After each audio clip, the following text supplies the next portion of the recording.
이수진 씨는 30대 후반의 프리랜서로 싱글 라이프를 즐기며 고소득을 올리고 있었어요. 2020년 상승장 과감하게 16억짜리 아파트를 샀죠. 전세 임차인을 끼고 갭투자로 마련했습니다. 계획은 이랬어요. 전세 시세가 오르면 전세금을 올려서 갭을 유지하고 나중에 팔아서 수익을 내자라고요. 처음 1년은 아주 좋았어요. 전세 시세도 오르고 집값도 급격히 상승했으니까요. 하지만 어느 순간 아파트 가격이 급락했고 주변에 신축 단지가 들어오면서 전세 시세도 떨어졌죠. 설상가상으로 임차인이 이사를 가겠다고 연락이 왔습니다. 이수진 씨는 새로운 임차인을 구해야 했죠. 2억을 갑자기 마련해야 하는 상황이었고 아무리 소득이 높아도 대출 없이는 불가능했습니다. 결국 고금리 신용대출까지 받았죠. 게다가 시세가 20%나 떨어져 아파트 가치도 추락했습니다. 갭투자는 리스크가 없다는 말을 믿고 덜컥 사버린 게 너무 후회됐습니다. 왜 무리한 갭투자를 했을까? 더 안전한 투자 방식을 공부했어야 했는데 하고 후회하지만 이미 잃어버린 돈과 시간은 돌이킬 수 없죠. 지금 서울 집값이 거품이라는 얘기가 있습니다. 왜 이런 버블이 생겼을까요? 첫째로 부동산 불패 신화가 강력했습니다. 특히 30, 40대는 과거 부동산 폭락을 경험하지 않아서 대출을 두려워하지 않죠. 둘째로 정책 실패예요. 그동안 정부가 규제만 강화하고 공급을 늘리지 않았습니다. 미래는 어떨까요? 안타깝지만 버블이 슬슬 터지기 시작할 수 있어요. 최근 뉴스를 보니 거래는 멈췄는데 가격은 오르고 공급 절벽이 우려되고 있어요. 일부 전문가들은 내년 반등을 전망하지만 버블 붕괴 시나리오도 나오고 있습니다. 이는 일본 버블이나 미국 금융위기처럼 예고 없이 올 수 있어요. 2027년, 2029년 위기설도 있죠. 버블이 터지면 누가 가장 크게 피해를 볼까요? 박준호 씨는 50대 초반의 자영업자로 베이커리 카페를 운영하며 안정적인 삶을 살고 있었어요. 2021년 초에 서울 마포구 아파트에 15억을 투자했어요. 금리 인상 전망에도 불구하고 서울은 불패라는 믿음으로 대출 10억을 끌었죠. 주변 상인들이 부동산으로 돈 번 걸 보고 따라한 거예요. 처음에는 카페 매출이 좋아서 이자 부담이 괜찮았지만 어느 순간부터 버티기 어려운 상황이 됐죠. 매달 상가 월세와 아파트 이자 상환 부담이 늘었고 카페 매출은 경제 둔화로 줄었습니다. 게다가 집값은 급격히 하락했습니다. 아파트를 팔까 고민했지만 손해가 3억 넘어서 그러지도 못했죠. 지금은 빚 갚느라 카페 크기를 줄이고 일하는 직원도 줄였습니다. 왜 심리에 휩쓸렸을까? 좀 더 신중했어야 했는데 하고 후회하지만 늦었죠. 부동산이라는 건 단순히 돈을 불리는 투자 수단이 아니라 우리 모두의 삶과 직결된 중요한 문제입니다. 그런데 요즘 서울 집값, 특히 강남권 아파트값이 계속해서 치솟고 있는 상황을 보면서 많은 분들이 이게 정말 지속 가능한 상승인가 아니면 위험한 버블인가 라는 질문을 던지고 계신 것 같아요. 만약 이게 버블이라면 그 버블이 터지는 순간 평범한 서민들과 중산층이 가장 큰 피해를 입게 됩니다. 지금부터 공식적인 통계 데이터를 바탕으로 집값 상황을 냉정하게 분석해 보겠습니다. 먼저 한국 서울 강남의 집값 현황부터 자세히 살펴보죠. 2025년 현재 서울 강남구 아파트의 평당 평균 가격이 이미 1억 원을 훌쩍 넘어섰다는 건 여러분도 뉴스를 통해 들어보셨을 거예요. 예를 들어 압구정 현대아파트나 반포 레미안 같은 고급 단지들은 평당 2억을 돌파한 사례가 속출하고 있습니다. 이를 30평 기준으로 환산해보면 30억 정도가 되는 셈이죠. 아니, 더 비싼 곳들은 50억을 넘기는 경우도 있습니다. 이게 단순한 가격 상승이라고 보기에는 너무 가파르지 않나요? 제가 생각하기에 이건 버블의 신호일 가능성이 큽니다. 왜냐하면 강남 지역은 더 이상 편안하게 살기 좋은 동네라는 본래의 목적에서 벗어나 소위 투기판으로 변질되고 있거든요. 2020년 이전에 강남 아파트를 산 분들은 주로 교육 환경이 좋고 문화시설이 많으며 교통이 편리하다는 점 때문에 선택하셨을 텐데요. 하지만 요즘 들어서는 대출을 최대한 끌어모아서 오르는 집값에 베팅하는 분들이 점점 늘어나고 있어요. 매일 뉴스에서 신고가 거래 소식이 쏟아지니 지금 사지 않으면 더 오를 텐데 라는 심리가 팽배해지는 거죠. 하지만 제가 여러 번 강조드렸듯이 수십억 원에 달하는 이런 고가 아파트를 과연 누가 계속해서 사줄 수 있을까요? 실제 구매 주체가 한정되어 있는데 가격만 계속 오르는 건 분명 이상한 현상입니다. 버블의 증거를 데이터로 하나씩 풀어서 보여드릴 테니 여러분도 스스로 판단해보세요.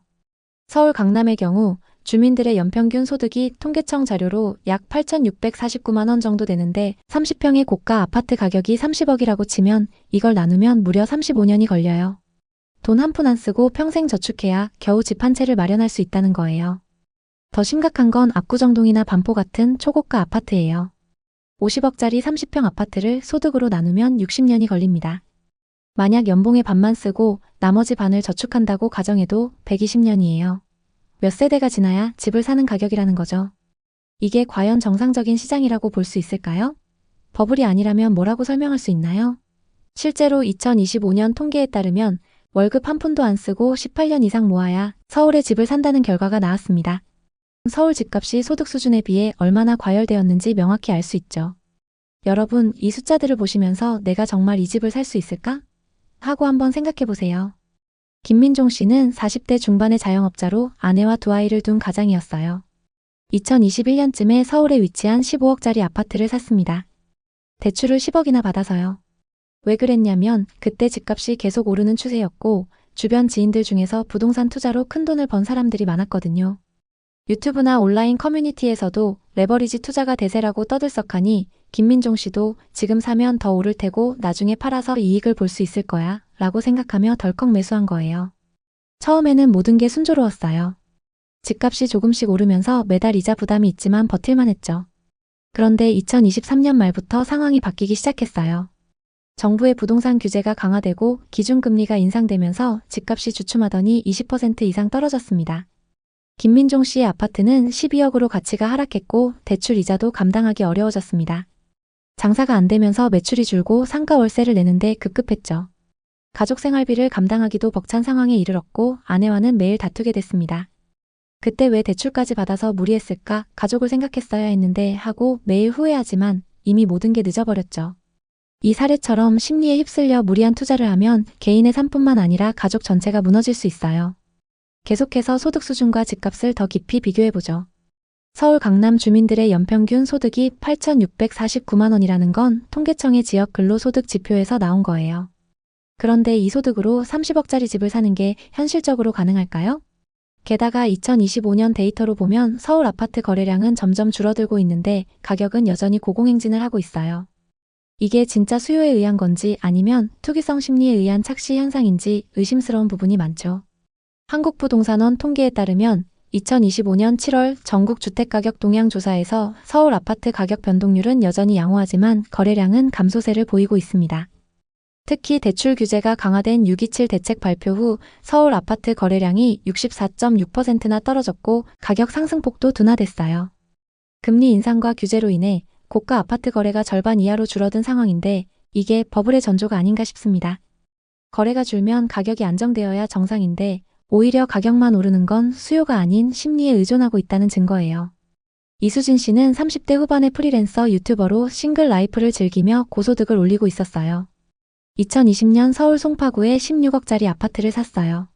전세 임차인을 끼고 갭투자로 마련했죠. 계획은 이랬어요. 전세 시세가 오르면 전세금을 올려서 갭을 유지하고 나중에 팔아서 수익을 내자라고요. 주변 투자자들이 비슷한 투자로 돈을 번 걸 보고 자신도 따라한 거예요. 처음 1년은 아주 좋았어요. 전세 시세도 오르고 집값도 급격히 상승했으니까요. 하지만 2023년부터 시장이 흔들리기 시작했어요. 아파트 가격이 급락했고 주변에 신축 단지가 들어오면서 전세 시세도 떨어졌죠. 설상가상으로 임차인이 이사를 가겠다고 연락이 왔습니다. 이수진 씨는 새로운 임차인을 구해야 했죠. 2억을 갑자기 마련해야 하는 상황이었고 아무리 소득이 높아도 신용대출 없이는 불가능했습니다. 게다가 시세가 20%나 떨어져 아파트 가치도 추락했습니다. 갭투자는 리스크가 없다는 말을 믿고 덜컥 사버린 게 너무 후회됐죠. 왜 안정적으로 가지 않고 무리한 갭투자를 했을까? 더 안전한 투자 방식을 공부했어야 했는데 하고 후회하지만 이미 잃어버린 돈과 시간은 돌이킬 수 없죠. 이처럼 갭투자나 레버리지 투자 같은 고위험 전략이 실패하면 평생 후유증이 남아요. 버블의 더 확실한 증거로 서울의 부자 수를 비교해보죠. 여기서 부자는 부동산 자산을 빼고 현금성 자산으로 100만 달러, 우리 돈으로 약 13억 8천만 원 이상 보유한 사람들을 말해요. 2025년 기준으로 서울에 이런 사람들이 8만 2천 명 정도 된다고 해요. 한국 전체 100만 장자가 130만 명으로 세계 10위지만 이 숫자가 비싼 집값을 지탱할 만큼 충분할까요? 이 부자 숫자로 보면 서울 집값이 이 정도로 비쌀 이유가 없어요. 파레토 법칙, 즉 상위 20%가 80%의 부를 소유한다는 원리를 적용해 산출한 데이터인데 복잡하지만 결론은 명확하죠. 서울 집값은 거품입니다. 왜 이런 버블이 생겼을까요? 첫째로 부동산 불패 신화가 여전히 강력해요. 특히 30, 40대는 과거 부동산 폭락을 경험하지 않아서 대출을 두려워하지 않습니다. 둘째로 정책 실패예요. 정부가 규제만 강화하고 공급을 늘리지 않아서요. 2025년에도 토지거래 허가제 확대와 대출 총량 관리로 거래가 얼어붙었어요. 미래는 어떨까요? 안타깝지만 집값은 이렇게 될 가능성이 큽니다. 버블이 슬슬 터지기 시작할 수 있어요. 그나마 주거용 부동산 중에서도 아파트 가격은 버텨주고 있습니다. 하지만 상업용 부동산은 이미 하락 중이고 비아파트 부동산 전반적으로 분위기가 좋지 않습니다. 버블이 언제 터질지 모르죠. 최근 뉴스를 보니 거래는 멈췄는데 가격은 오르고 공급 절벽이 우려되고 있어요. 전문가들은 내년 상반기 반등을 전망하지만 버블 붕괴 시나리오도 나오고 있습니다. 이는 일본 버블이나 미국 금융위기처럼 예고 없이 올 수 있어요. 2027년, 2029년 위기설도 있죠. 버블이 터지면 중산층과 서민층이 가장 크게 피해를 봅니다.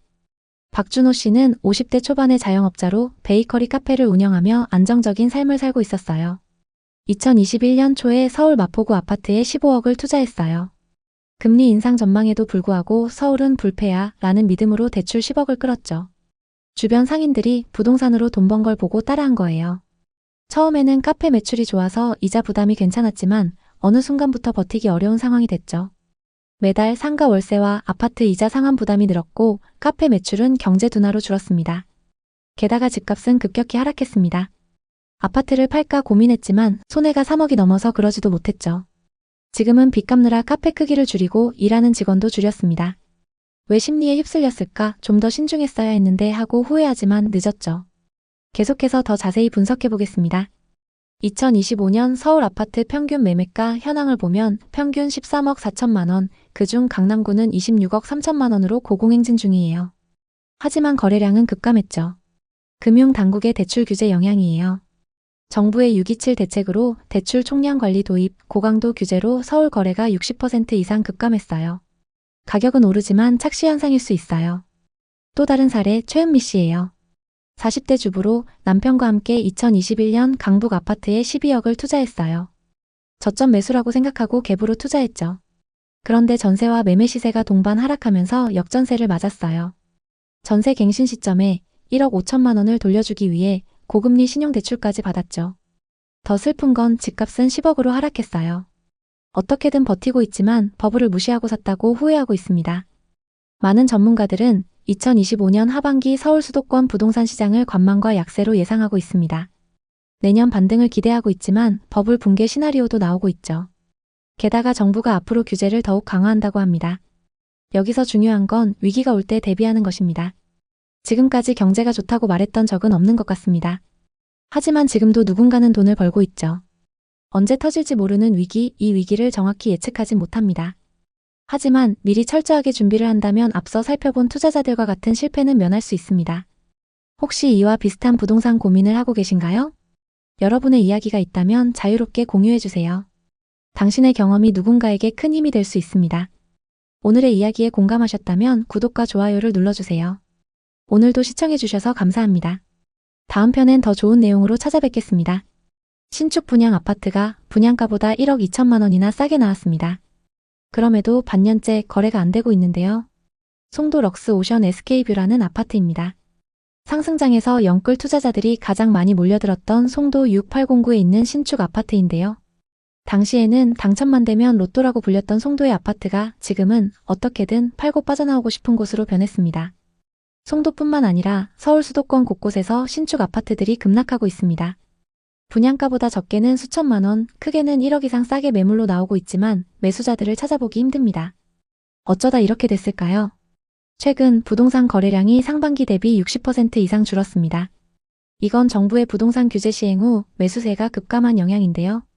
특히 외곽 지역은 물량이 쏟아진 점과 고분양가도 원인이 되고 있습니다. 게다가 인구 이동으로 지방과 외곽의 수요가 줄고 저성장 시대에 주택 수요 자체가 위축됐죠. 이런 곳들은 거래량이 계속 줄어들면 시세도 덩달아 급락할 수 있습니다. 서울도 상황이 좋진 않은데요. 서울 사례를 분석해보면 대출 규제가 중위권 아파트에 직격탄을 줬다는 걸 알 수 있습니다. 매수세가 끊기니 가격이 떨어질 수밖에 없는 상황이죠. 특히 분양가가 높았던 곳일수록 하락폭이 더 큽니다. 보통 중위권이 안 팔리면 상급지로 갈아타기 어려워집니다. 따라서 전반적으로 분위기가 나빠지게 되는 거죠. 부동산 시장은 지금 정말 혹한기입니다. 요즘 새 아파트라고 해서 무조건 오를 거라 믿고 투자했다가 큰 코 다친 분들이 많습니다. 특히 수도권 신축 아파트에서 마이너스 프리미엄, 이른바 마피 매물이 쏟아지면서 투자자들의 한숨이 깊어지고 있죠. 먼저 박종현 씨의 이야기를 해보겠습니다. 박종현 씨는 2022년 말 인천 송도의 신축 분양 아파트를 계약했습니다. 그때 송도는 인천의 강남으로 불리며 바이오 클러스터, GTX 같은 개발 호재가 쏟아지던 곳이었죠. 박종현 씨는 새 아파트니까 입주 후 프리미엄이 붙어 오를 거야, 이렇게 생각하고 힐스테이트 레이크 송도 4차 전용 84타입을 8억 9천만 원에 분양받았습니다. 어차피 계약금만 내면 됐기 때문에 문제 없다고 생각했죠. 심지어 청약 경쟁률이 높았으니까 로또 당첨이라고 믿었어요. 그런데 2025년 입주가 다가오니 호가 시세는 분양가보다 8천만 원가량 낮게 매물로 나오고 있습니다. 주변에 새 아파트 공급이 넘치고 대출 규제로 매수자가 사라진 탓이죠. 결국 박종현 씨는 손해를 보고 내놨습니다. 하지만 8천만 원 싸게 내놨는데도 연락조차 오지 않고 있습니다. 분양가 대비 얼마나 더 싸게 내놔야 계약될까요? 박종현 씨는 새 아파트라는 맹신 때문에 입지와 공급량을 제대로 분석하지 않았다고 후회하고 있습니다. 자, 이분은 왜 이렇게 됐을까요? 원인을 분석해보면 첫째는 공급 과잉입니다. 송도처럼 개발 붐이 일던 지역은 2021년, 2022년 땅값이 폭등하면서 건설사들이 영끌로 땅을 사서 분양가를 높였습니다. 결과적으로 시작부터 거품이 끼었죠. 둘째, 정부의 627 대출 규제예요. 6억 이상 대출을 제한하니 영끌하던 매수세가 뚝 끊겼어요. 국토교통부 데이터로 2025년 8월 현재 수도권 아파트 거래량이 지난해 대비 60% 이상 줄었습니다. 서울은 78.2% 감소, 경기 64%, 인천 57%예요. 이 규제는 원래 고가 아파트 타깃이었는데 중위권까지 영향을 미쳐서 시장 전체가 소강 상태에 접어들었죠. 이해하기 힘든 부분인데 6억 대출이면 웬만한 수도권 아파트를 살 수 있음에도 매수가 끊겼다는 건 사람들이 더 큰 대출을 기대하며 영끌 모드로 살았다는 뜻입니다. 게다가 고금리로 대출 부담이 커지니 투자 심리가 얼어붙었습니다. 이런 원인들이 복합적으로 작용해서 새 아파트마저 마피가 붙는 상황입니다. 이제 박종현 씨 사례와 비슷한 인천 쪽으로 더 들어가 보겠습니다. 앞으로 소개할 사례들에는 인천뿐만 아니라 서울 수도권 사례들도 있으니 끝까지 시청해주세요. 또 다른 투자자 최민지 씨는 인천 서구 검단 지역의 오피스텔을 분양받았습니다. 2026년 입주 예정인 이 단지는 검단 신도시 개발과 지하철 연장 호재로 기대가 컸죠. 최민지 씨는 전용 84타입을 5억 4천만 원에 분양받았습니다. 새 집이라 프리미엄이 최소 2억은 붙을 거야, 이렇게 생각했다고 합니다. 그런데 지금 거래 가격은 마이너스 프리미엄 3천만 원으로 떨어졌습니다. 분양가보다 수천만 원씩 낮은 마피 매물이 많이 쌓여 있죠. 그럼에도 거래조차 안 되고 있습니다. 최민지 씨는 개발 호재만 믿었는데 오피스텔을 계약한 게 실수였다고 하소연했습니다. 주변 입주 물량이 꽤 많고 요즘 오피스텔 거래가 잘 안 되고 있기 때문에 좀처럼 상승 기미가 안 보입니다. 여기서 잠깐 이 사례의 원인을 더 깊게 파헤쳐보죠. 검단은 서울 통근 중심이라 입지가 좋은 편인데 공급이 폭발적으로 늘었습니다. 게다가 전매 제한 단지들이 많기 때문에 사실상 거래가 거의 불가능한 상황입니다. 게다가 검단 순살자이 같은 건물 붕괴 이슈로 투자 수요가 급격히 위축됐죠. 또 최근 전세 대출이 막히면서 전세입자를 구하기도 힘들어졌습니다. 앞으로 전망으로는 단기적으로 하락 압력이 센 상황입니다. 거래가 안 되면 던지기 시작해서 급매물이 늘 수 있죠. 또 정부 규제도 만만치 않습니다. 대출 규제에 세금 규제 카드까지 꺼내든다면 빠른 회복이 어려울 수 있습니다. 또 다른 사례를 살펴보겠습니다. 이영민 씨는 경기도 파주시 탄현면의 이편한 세상 헤이리 아파트를 선택했습니다. 2025년 5월 입주를 시작했고 파주의 여러 호재를 기대하며 분양받았죠. 전용 84타입의 분양가는 4억 3천만 원이었어요. 그런데 2025년 8월 현재 거래가가 3억 5천만 원대로 떨어졌습니다. 분양가 대비 8천만 원 이상 마피죠. 심지어 22층 고층 매물도 이 가격에 나오고 있는데요. 이영민 씨는 새 아파트라 안전할 줄 알았는데 외곽 입지를 과소평가한 실수라고 후회했어요. 이 단지는 1057세대의 최고 25층인데 평당 분양가 1천만 원을 조금 넘긴 금액대였지만 하락폭이 컸어요. 파주 사례를 통해 부동산 시장의 전반적인 분위기를 보자면 일자리가 부족한 외곽 지역의 조정세가 뚜렷해요. 그만큼 양극화가 심해지고 있다는 뜻이죠. 평택, 안성, 파주, 의정부, 양주, 광주 같은 곳들이 미분양이 많고 가격 하락이 심합니다. 예를 들어 평택은 미분양 소화가 빠르지만 공급 과잉으로 여전히 어렵죠. 삼성 호재가 있지만 물량이 너무 많습니다. 국토교통부 데이터를 보면 최근 평택의 거래량이 상반기 대비 60% 이상 줄었습니다. 이건 정부의 부동산 규제 시행 후 매수세가 급감한 영향인데요. 특히 외곽 지역은 물량이 쏟아진 점과 고분양가도 원인이 되고 있습니다. 게다가 인구 이동으로 지방과 외곽의 수요가 줄고 저성장 시대에 주택 수요 자체가 위축됐죠. 이런 곳들은 거래량이 계속 줄어들면 시세도 덩달아 급락할 수 있습니다. 서울의 상황도 살펴보겠습니다. 김수현 씨는 서울 동대문구 신설동역 인근에 자이르네를 분양받았습니다. 2024년 말 입주한 신축으로 1호선, 2호선 환승 역세권이라 인기 있었죠. 총 143세대 규모예요. 분양가가 전용 43타입 기준 8억 중반이었는데 지금 7억 중반대에 매물이 나오고 있습니다. 마이너스 프리미엄 9천만 원인 상황이죠. 김수현 씨는 서울 신축이니까 안전하다고 믿었는데 큰 실수였다고 말하더라고요. 이 단지는 최고 경쟁률 266대 1이었는데 지금 마피 1억가량 뚝 떨어졌습니다. 서울 사례를 분석해보면 대출 규제가 중위권 아파트에 직격탄을 줬다는 걸 알 수 있습니다. 매수세가 끊기니 가격이 떨어질 수밖에 없는 상황이죠. 특히 고분양가 논란이 있던 곳일수록 하락폭이 더 큽니다. 부동산 시장 전체로 보면 중위권이 안 팔리면 상급지로 갈아타기 어려워집니다. 기존 집을 판 돈에 대출을 끼워서 상급지로 가려는 심리가 강한데 이게 막혔습니다. 대출 규제 외에 다른 원인으로는 2021년, 2022년 분양붐 때 건설사가 비싸게 땅을 사서 전반적으로 분양가가 높아진 점을 들 수 있습니다. 다만 서울은 공급 절벽으로 장기적으로는 상승 가능성이 높습니다. 또 다른 서울 사례로 강북구 미아동 하나포레나 미아를 살펴보겠습니다. 박정희 씨는 이곳을 분양받아서 비슷한 실패를 겪었습니다. 이 단지는 2025년 11월 입주 예정으로 전용 80타입이 분양가 10억 2천만 원이었습니다. 그런데 최근 4천만 원 마피 매물이 등장했습니다. 총 497세대, 우이신설선 삼양사거리역 역세권인데 고분양가 논란이 있던 단지입니다. 이 사례에서 보듯 서울조차 안전하지 않은 상황입니다. 구로구 오류동, 천왕역, 모아엘가 트레뷰도 비슷합니다. 2025년 7월 입주를 시작한 단지로 전용 84타입이 분양가 10억 9천만 원이었습니다. 하지만 현재 시세는 10억 4천만 원 선으로 마피 5천만 원입니다. 7호선 천왕역 역세권인데 현재 대출 규제로 매수세가 급격히 줄었습니다. 심지어 전세도 안 나가는 상황입니다. 투자자분은 초역세권이라 믿었는데 시장 한파를 무시한 실수라고 하시더라고요. 인천 쪽의 추가 사례로 인천 작전동의 할라비발디를 보겠습니다. 2025년 10월 입주를 앞두고 분양권에 6천만 원의 마피가 붙었습니다. 인천은 연수구부터 계양구, 서구까지 전체적으로 미분양이 늘어나고 있고 거래도 줄면서 크게 타격받고 있습니다. 현재 전세입자를 구하기도 어렵고 담보대출의 한도도 줄어들면서 하락 사례가 늘고 있습니다.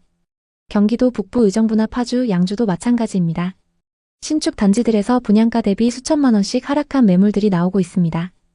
이 모든 사례의 공통점은 고분양가, 공급 과잉, 대출 규제, 일자리 부족입니다. 새 아파트라고 무조건 오르는 시대는 끝났습니다. 오히려 거품이 빠지면서 대표적인 하락 사례가 될 수 있죠. 정리하면 2021년, 2022년에 분양한 단지들이 입주 시기가 다가오면서 타격이 큰 상황입니다. 당시 건설사들이 땅을 비싸게 사기도 했고 분양가를 터무니없이 높게 책정한 것도 원인이 될 수 있습니다. 하지만 그렇게 높은 분양가에도 투자자 본인들이 선택했기 때문에 누굴 탓할 수도 없는 상황이죠. 앞으로는 지역별 양극화가 더욱 심화될 것으로 보입니다. 일자리가 부족하고 수요가 적은 곳들은 계속해서 하락할 가능성이 크고 서울 수도권 중에서도 입지가 좋은 곳들은 장기적으로는 상승할 것으로 보입니다. 다만 추가적인 부동산 규제에 따라 시기는 조정될 수 있다는 점 참고하시면 좋겠네요. 만약 여러분도 투자 계획이 있다면 무리한 대출은 피하시고 시장 흐름을 꼼꼼히 체크하시길 바랍니다. 혹시 부동산 투자로 성공하거나 실패했던 경험이 있다면 댓글로 공유해주세요. 여러분의 경험이 누군가에게 큰 힘이 될 수 있습니다. 오늘의 이야기에 공감하셨다면 구독과 좋아요를 눌러주세요. 오늘도 시청해주셔서 감사합니다. 다음 편엔 더 좋은 내용으로 찾아뵙겠습니다. 박태영 씨는 퇴직금으로 송도 아파트에 투자했어요. 2020년 센트럴파크 인근 아파트 30평대를 12억에 샀죠. 전세 끼고 투자했는데 초기에 전세가 쭉쭉 올라 기뻤어요. 재계약할 때 올려받을 생각을 하면서요. 그런데 2023년부터 금리 인상과 공급 과잉으로 집값이 뚝 떨어졌어요. 전세도 같이 내려갔고 매매가는 8억 중반까지 하락했어요. 그러던 어느 날 임차인이 전세 시세를 내려달라고 했고 급하게 고금리 대출을 받아 돌려줬죠. 박태영 씨는 집을 팔고 싶었지만 너무 떨어져서 팔 수도 없었습니다. 팔면 손해만 3억이 넘기 때문이었죠. 집값이 오를 거라던 부동산과 유튜브만 믿고 무리해서 투자했던 게 실수였습니다. 부인과는 매일 큰 소리로 싸웠죠. 박태영 씨는 지금도 열심히 빚을 갚고 있지만 아직 갈 길이 멉니다. 2025년 들어 송도 아파트 시장은 더 큰 폭으로 하락했어요. 대표단지 전용 84타입이 12억 4천만 원에서 9억 4천만 원으로 3억 하락했어요. 송도 외곽 아파트들은 고점 대비 30% 이상씩 빠진 거래가 나타나고 있죠. 게다가 거래량도 저조하기 때문에 당분간 부진이 이어질 거예요. 상업시설과 생숙 등 비주거용 부동산은 상황이 더 심각합니다. 미분양 매물이 넘쳐나는 가운데 기존에 분양받았던 투자자들까지 매물을 던지면서 공급이 폭증하고 있습니다. 송도 부동산 요즘 말이 너무 많습니다. 그래서 제가 직접 발로 뛰며 확인해봤습니다. 구독자님들 요청도 많아서 오늘 송도 현장을 샅샅이 훑어보려고요. 여러분 경제가 어려우면 부부싸움 많이 하죠? 제 주변에도 집값 때문에 부부싸움 하시는 분들 많아요. 왜냐하면 집값은 떨어지고 대출 이자는 오르고 살기 점점 어려워지니까요. 스트레스가 쌓이는 거죠. 인천의 송도 센트럴파크역 앞에 나가봤습니다. 이곳은 한때 대한민국 부동산의 핫플레이스였죠. 국제학교, 센트럴파크, 현대아울렛, 롯데 쇼핑몰까지. 그런데 지금은 분위기가 심상치 않아요. 왜 그런지 하나씩 뜯어볼게요. 먼저 송도 대장 아파트부터 얘기해볼까요? 센트럴파크 주변이 송도에서 제일 잘 나가는 단지들로 꼽히죠. 입지가 워낙 좋아요. 인천대 입구역, 센트럴파크역 근처에 생활 편의시설도 많고요. 이 주변 30평대 아파트가 2021년엔 13억까지 찍었어요. 근데 2023년엔 9억 아래로 뚝 떨어졌다가 지금은 9억 후반 정도에 거래되고 있어요. 매매가가 반등한 것처럼 보이지만 실상은 하락세가 계속되고 있죠. 거래량은 2025년 6월 이후 거의 없고 여전히 침체기라는 게 업계 얘기예요. 이동욱 씨는 40대 중반 회사원이에요. 제 지인인데 2021년에 송도 상권이 뜰 거라는 기대감에 센트럴파크 근처에 상가를 분양받았어요. 그때 송도가 신도시로 떠오르면서 상가 투자 붐이 일었죠. 이동욱 씨는 은행 대출 5억, 자기 돈 3억 해서 총 8억 들여 1층 상가를 샀어요. 위치가 센트럴파크 2번 출구 바로 앞이라 여기서 카페나 편의점 하면 대박 날 거야 라고 생각했대요. 초기에는 임대 문의도 좀 왔어요. 그런데 2022년부터 경제가 어려워지면서 상권이 죽었어요. 임대료를 20% 깎아도 임차인이 안 들어왔어요. 공실이 벌써 3년째예요. 매달 관리비 수십만 원, 대출 이자까지 합치면 월 230만 원씩 빠져나가요. 이동욱 씨는 처음엔 조금만 기다리면 될 거야 했지만 2024년엔 스트레스로 건강이 나빠졌어요. 회사에서 실수도 잦아지면서 승진도 놓쳤고요. 부인과는 매일 싸움이에요. 상가 왜 샀어? 망할 셈이야? 하면서요. 결국 이혼 얘기까지 나왔지만 겨우 화해했어요. 지금은 상가를 6억 5천에 내놨는데 이 가격에도 안 팔려요. 이자랑 다 합치면 손실이 2억으로 빚만 쌓였죠. 기가 차서 웃음만 나온다고 하더라고요. 송도의 상업용 부동산 임대료가 2023년 대비 15% 이상 하락했고 공실률은 30% 수준이에요. 이동욱 씨처럼 상가 투자로 망한 분들 주변에 많습니다. 센트럴파크 주변을 살펴보면 송도의 핵심 상권인데 초입부터 비어있는 상가가 눈에 띕니다. 2025년 기준 공실률 30%는 기본이고 3, 4년째 비어있는 곳도 많아요. 상가 주인들 관리비랑 이자만 매달 내고 있겠죠? 심각해요, 진짜. 분양가도 만만치 않았는데 수익률이 안 맞습니다. 여긴 거주하기엔 너무 좋아요. 큰 공원도 있고 새 아파트도 많고. 하지만 상권으론 썩 좋지 않습니다. 날씨 좋은 날은 사람이 많지만 겨울 되면 횡해요. 분양할 때 완판됐던 상가가 지금은 텅텅 비었어요. 5년째 비어있는 곳도 있다니까요. 5년. 웃음만 나오죠. 이제 송도 상권을 자세히 한번 살펴볼까요? 송도에는 여러 개의 상권이 있습니다. 하지만 대부분 빈 상가로 남아있죠. 분양가가 높아서 수익률이 안 맞아요. 송도 상가는 2010년대 후반 신도시의 미래로 불리면서 분양가가 엄청 높았어요. 그럼에도 완판됐죠. 근데 지금은 임대료를 낮춰도 임차인이 안 들어와요. 왜냐하면 상권이 생각만큼 활성화되지 않았기 때문이에요. 상가 구조는 신도시답게 이쁘게 설계됐어요. 커넬워크나 트리플 스트리트 같은 곳은 해외를 연상케 하죠. 근데 공실이 많아요. 김민호 씨는 30대 후반 자영업자예요. 2019년에 커넬워크 근처에서 카페를 열었어요. 직접 분양받아서 열었죠. 상가는 분양가 7억이었고 인테리어에 1억을 더 썼습니다. 송도는 젊은 층이 많고 신도시라 카페가 뜰 거라고 봤어요. 초반엔 장사가 잘 됐어요. 인스타 감성으로 사진 찍기 좋은 인테리어를 해서 주말엔 줄을 서서 기다릴 정도였어요. 하루 매출 200만 원을 찍은 적도 있대요. 근데 2022년부터 코로나 여파와 경제 불황으로 손님이 뚝 끊겼어요. 또 트리플 스트리트 쪽으로 상권이 이동하면서 김민호 씨 카페는 구석진 위치 때문에 발길이 줄었어요. 어느 순간부터 장사가 안 되면서 이자 내기도 버거워져서 메뉴도 추가하고 배달 서비스도 운영했지만 소용없었어요. 결국 2024년에 가게를 접게 되었습니다. 대출 이자 갚다가 개인 파산 직전까지 갔대요.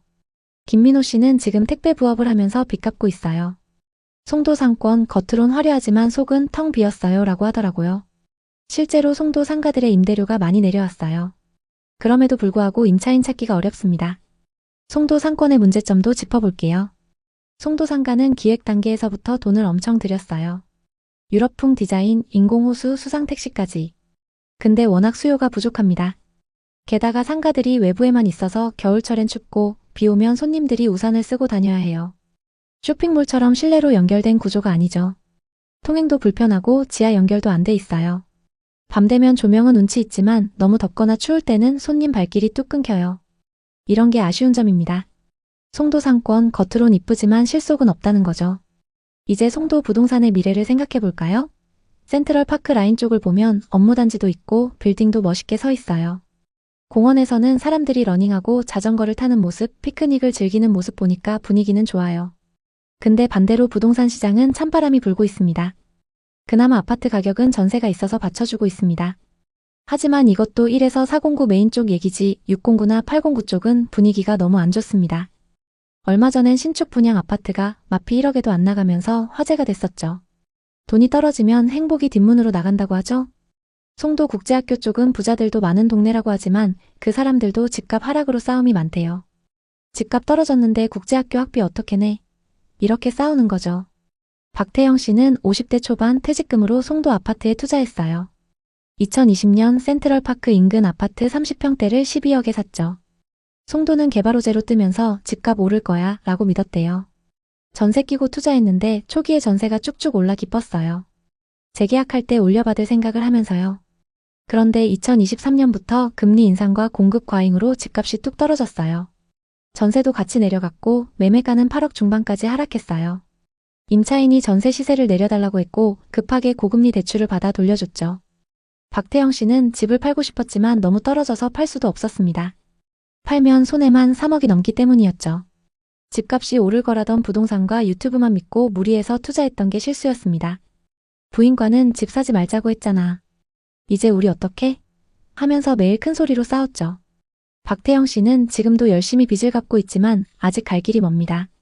스트레스로 고혈압까지 생겼죠. 부동산이 하락하면 가족들끼리 사이가 나빠지기 마련입니다. 가정의 미래가 걸릴 정도로 큰 돈이 들어가기 때문인데요. 그래서 이런 분들을 보면 더 안타깝습니다. 그럼 송도 부동산 바닥은 어디일까요? 2025년 들어 송도 아파트 시장은 더 큰 폭으로 하락했어요. 대표단지 전용 84타입이 12억 4천만 원에서 9억 4천만 원으로 3억 하락했어요. 송도 외곽 아파트들은 고점 대비 30% 이상씩 빠진 거래가 나타나고 있죠. 게다가 거래량도 저조하기 때문에 당분간 부진이 이어질 거예요. 거래량은 2025년 초 기준 2024년에 비해서 조금 늘었지만 6월 규제가 시작되면서 급격히 감소했습니다. 자세히 살펴보면 아파트가 62%, 분양권 21%, 오피스텔 17%로 매우 저조해요.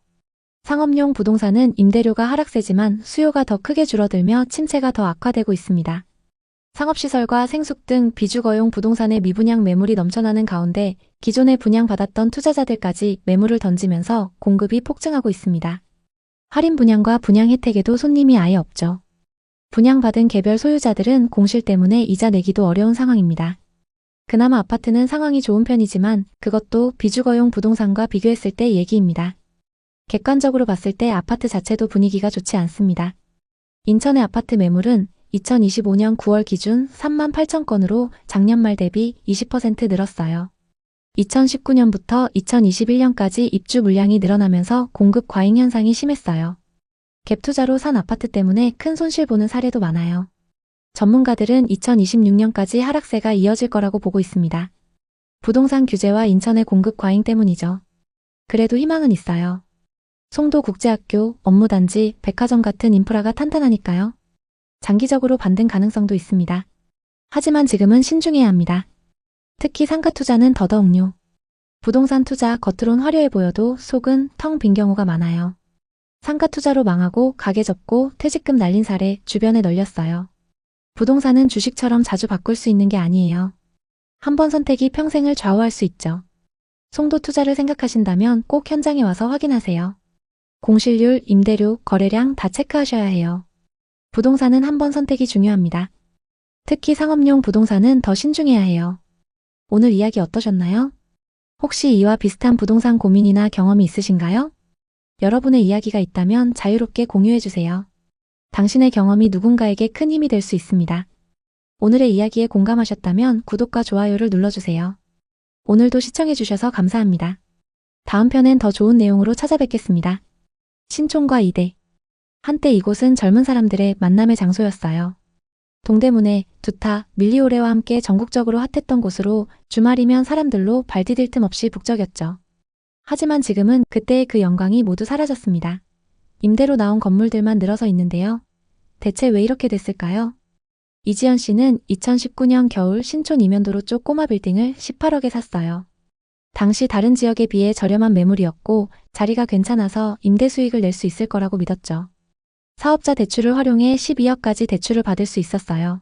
자기 돈 6억으로 18억짜리 건물을 샀던 거죠. 수익률을 높여 시세 차익을 볼 생각에 들떴습니다. 당시 부동산에서는 신촌 상권은 학생과 젊은 층 수요가 계속 있으니 사두기만 하면 무조건 성공이라고 장담했어요. 처음엔 식당과 카페, 사무실이 들어와 있어 안정적으로 월세가 나왔죠. 월세가 잘 나오니까 이자 걱정도 없네. 이렇게 들고 있다가 3년 뒤 23억에 팔아야지. 마음속으로 행복회로를 돌리며 투자하길 잘했다고 생각했습니다. 하지만 계약 만료 후 연장하려는 임차인이 없었죠. 또 계속적인 상권 쇠퇴로 건물의 공실은 계속 이어졌어요. 18억에 사서 23억에 팔려고 했던 건물은 현재 본전에도 팔릴지 의문입니다. 그녀는 비어있는 건물만 보면 한숨만 나온다고 합니다. 서울의 대표 대학가, 모든 사람들이 몰려들었던 이대와 신촌 상권이 어쩌다가 이렇게 됐을까요? 한때 밤늦게까지 젊은이들로 북적이던 거리가 이제는 텅 빈 상가들로 뒤덮여 있다는 소식을 듣고 현장으로 나가봤어요. 이대에 비어있는 건물. 이 건물을 보면 김영진 씨가 떠오릅니다. 2021년 초 그는 이대 근처의 코너 건물을 22억에 매입했어요. 상권이 곧 살아날 거야. 학생들이 돌아오면 월세는 충분히 높게 받을 수 있을 거야 라며 큰 기대를 품었죠. 당시 시장 분위기가 회복 조짐을 보였고 공인중개사들도 지금이 기회라며 부추겼어요. 그래서 은행 대출을 70%나 끌어다 샀죠. 하지만 현실은 냉혹했어요. 임차인을 찾으려 애썼지만 3년 넘게 공실로 남았고 매달 이자 수백만 원에 관리비와 세금까지 더해지니 총 3억 가까운 빚이 쌓였어요. 온라인 쇼핑의 급부상으로 패션 뷰티 업종의 수요가 급감한 데다가 주변 상권 자체가 무너지면서 임차인 유치가 특히 어려워졌어요. 결국 2024년 말 매물을 내놨지만 아직까지 팔리지 않고 있어요. 김영진 씨는 한숨 섞인 목소리로 온라인 쇼핑몰이 오프라인 상권을 이렇게 빠르게 망가뜨릴 줄 몰랐어요 라고 하셨어요. 2025년 최신 자료를 보니 신촌 이대의 중대형 상가 공실률이 19.3%로 코로나 이전의 11.6%를 훌쩍 넘었고 소규모 상가는 무려 23.3%에 달합니다. 이는 서울 평균의 3배 수준으로 단순한 경기 침체가 아니라 치솟는 임대료, 온라인 쇼핑의 급부상, 변화된 대학 문화 등이 얽힌 결과죠. 특히 많은 학생들이 신촌을 떠나면서 구매력이 강한 소비층이 사라졌어요. 하루 평균 유동인구도 44.5%나 줄었고 평당 수십만 원까지 치솟은 임대료가 자영업자들을 내몰고 있죠. 이대 정문 앞을 가보면 학교 건물은 여전히 아름다움을 뽐내지만 주변 분위기는 완전히 달라졌어요. 평일 오후인데도 학생들의 발길이 뜸하고 일반인들마저 드문드문 보일 뿐입니다. 정문을 나오자마자 눈에 들어오는 건 황금 같은 코너 자리 상가입니다. 메인 자리라 유동인구가 몰릴 법한 최고의 위치인데 문은 굳게 잠겨있고 창문엔 임대문의 광고가 붙어 있습니다. 왜 이런 좋은 자리가 공실로 방치된 걸까요?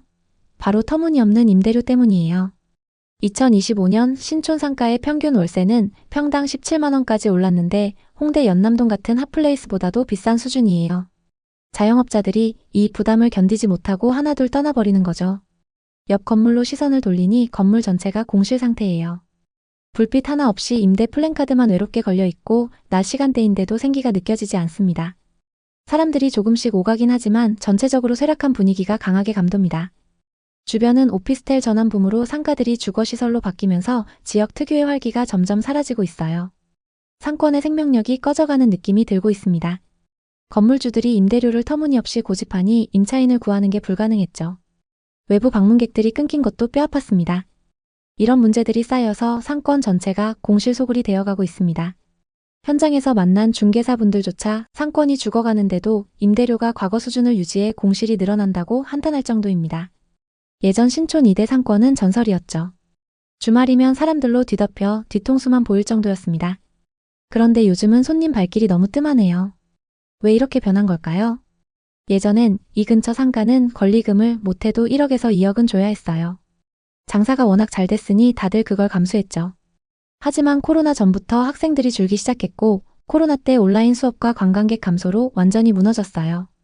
또 연세대 1학년들이 송도로 가면서 소비층이 빠져나간 것도 컸죠. 게다가 중국 관광객이 사라지면서 뷰티숍들이 줄줄이 문을 닫았어요. 거리를 보면 신축 건물들이 눈에 띕니다. 하지만 1층은 대부분 임대 중이에요. 상층 보호실들도 많이 비어 보입니다. 외관은 번지르르하지만 내부는 텅 비어 먼지만 날리고 있어요. 과거 대형 화장품 브랜드가 자리 잡았던 곳도 이제 공실로 전락했어요. 어떤 건물은 1층부터 4층까지 통째로 공실 상태예요. 간판이 아직 붙어 있어서 티가 덜 나지만 사실상 한 라인 전체가 생기를 잃고 고요히 잠들어 있네요. 한때 이곳은 패션의 메카였어요. 동대문에 두타, 밀리오레와 함께 전국적으로 유명한 옷거리로 주말이면 사람들로 발 디딜 틈 없이 북적였죠. 하지만 지금은 그때의 그 영광이 모두 사라졌습니다. 이 몰락의 원인이 코로나 때문만은 아니에요. 먼저 임대료 폭등과 관광객 감소로 뷰티 패션 업종이 직격탄을 맞았어요. 게다가 서울시의 패션 뷰티 특화 구역 규제가 업종의 다양화를 막아 상권 회복을 더디게 했죠. 이 규제는 2013년에 도입돼 카페나 음식점 입점을 제한했는데 자연스러운 상권 활성화를 가로막았어요. 최근에야 규제가 풀렸지만 이미 상권은 초토화된 상태예요. 또 대부분의 소비자들이 온라인 쇼핑에 익숙해지면서 오프라인 상권이 더 위축됐고 상가가 오피스텔로 전환되면서 공실률이 치솟았어요. 골목 안쪽은 상황이 더 심각합니다. 옛 상권의 흔적이 희미해졌어요. 대신 주거용 오피스텔 공사가 한창이네요. 부동산 호황기 때 수익을 극대화하려 했기 때문이에요. 작은 상가 임대보다 오피스텔 분양이 훨씬 매력적이었으니까요. 하지만 이 선택이 역설적으로 상권의 생명력을 앗아갔어요. 상가들이 사라지면서 지역 특색이 증발하고 상권 전체가 활기를 잃었죠. 박진수 씨는 2019년 여름 신촌 명물거리 근처 건물을 35억에 매입했어요. 유명 프랜차이즈 업체만 유치하면 수억은 벌 수 있을 거야 라며 큰 그림을 그렸죠. 당시 많은 중개사들이 상권이 곧 살아날 거라고 장담했어요. 그래서 은행 대출 20억을 끌어다 샀죠. 하지만 기대와 달리 유동인구가 40%나 줄었고 높은 임대료 때문에 임차인들이 발길을 돌렸어요. 몇 년째 공실로 남아 누적된 이자만 2억이 넘게 쌓였고 관리비와 세금까지 포함해 총 손실이 어마어마합니다. 결국 경매로 넘어갔는데 박진수 씨는 상권이 이렇게 망할 줄 몰랐어요. 그때 만약 강남에 투자했으면 돈 벌었을 텐데. 이제 와서 후회해봤자 무슨 소용이 있나요? 이렇게 말하며 한숨 쉬셨어요. 신촌도 이대만큼 상황이 심각해요. 소규모 상가 공실률이 22%로 서울 평균의 4배 수준이에요. 2000년대 초반부터 대형 브랜드들이 줄줄이 떠났어요. 크리스피 도넛, 투썸플레이스, 롯데리아, 무인양품까지 문을 닫았죠. 유동인구가 무려 44.5%나 줄었어요.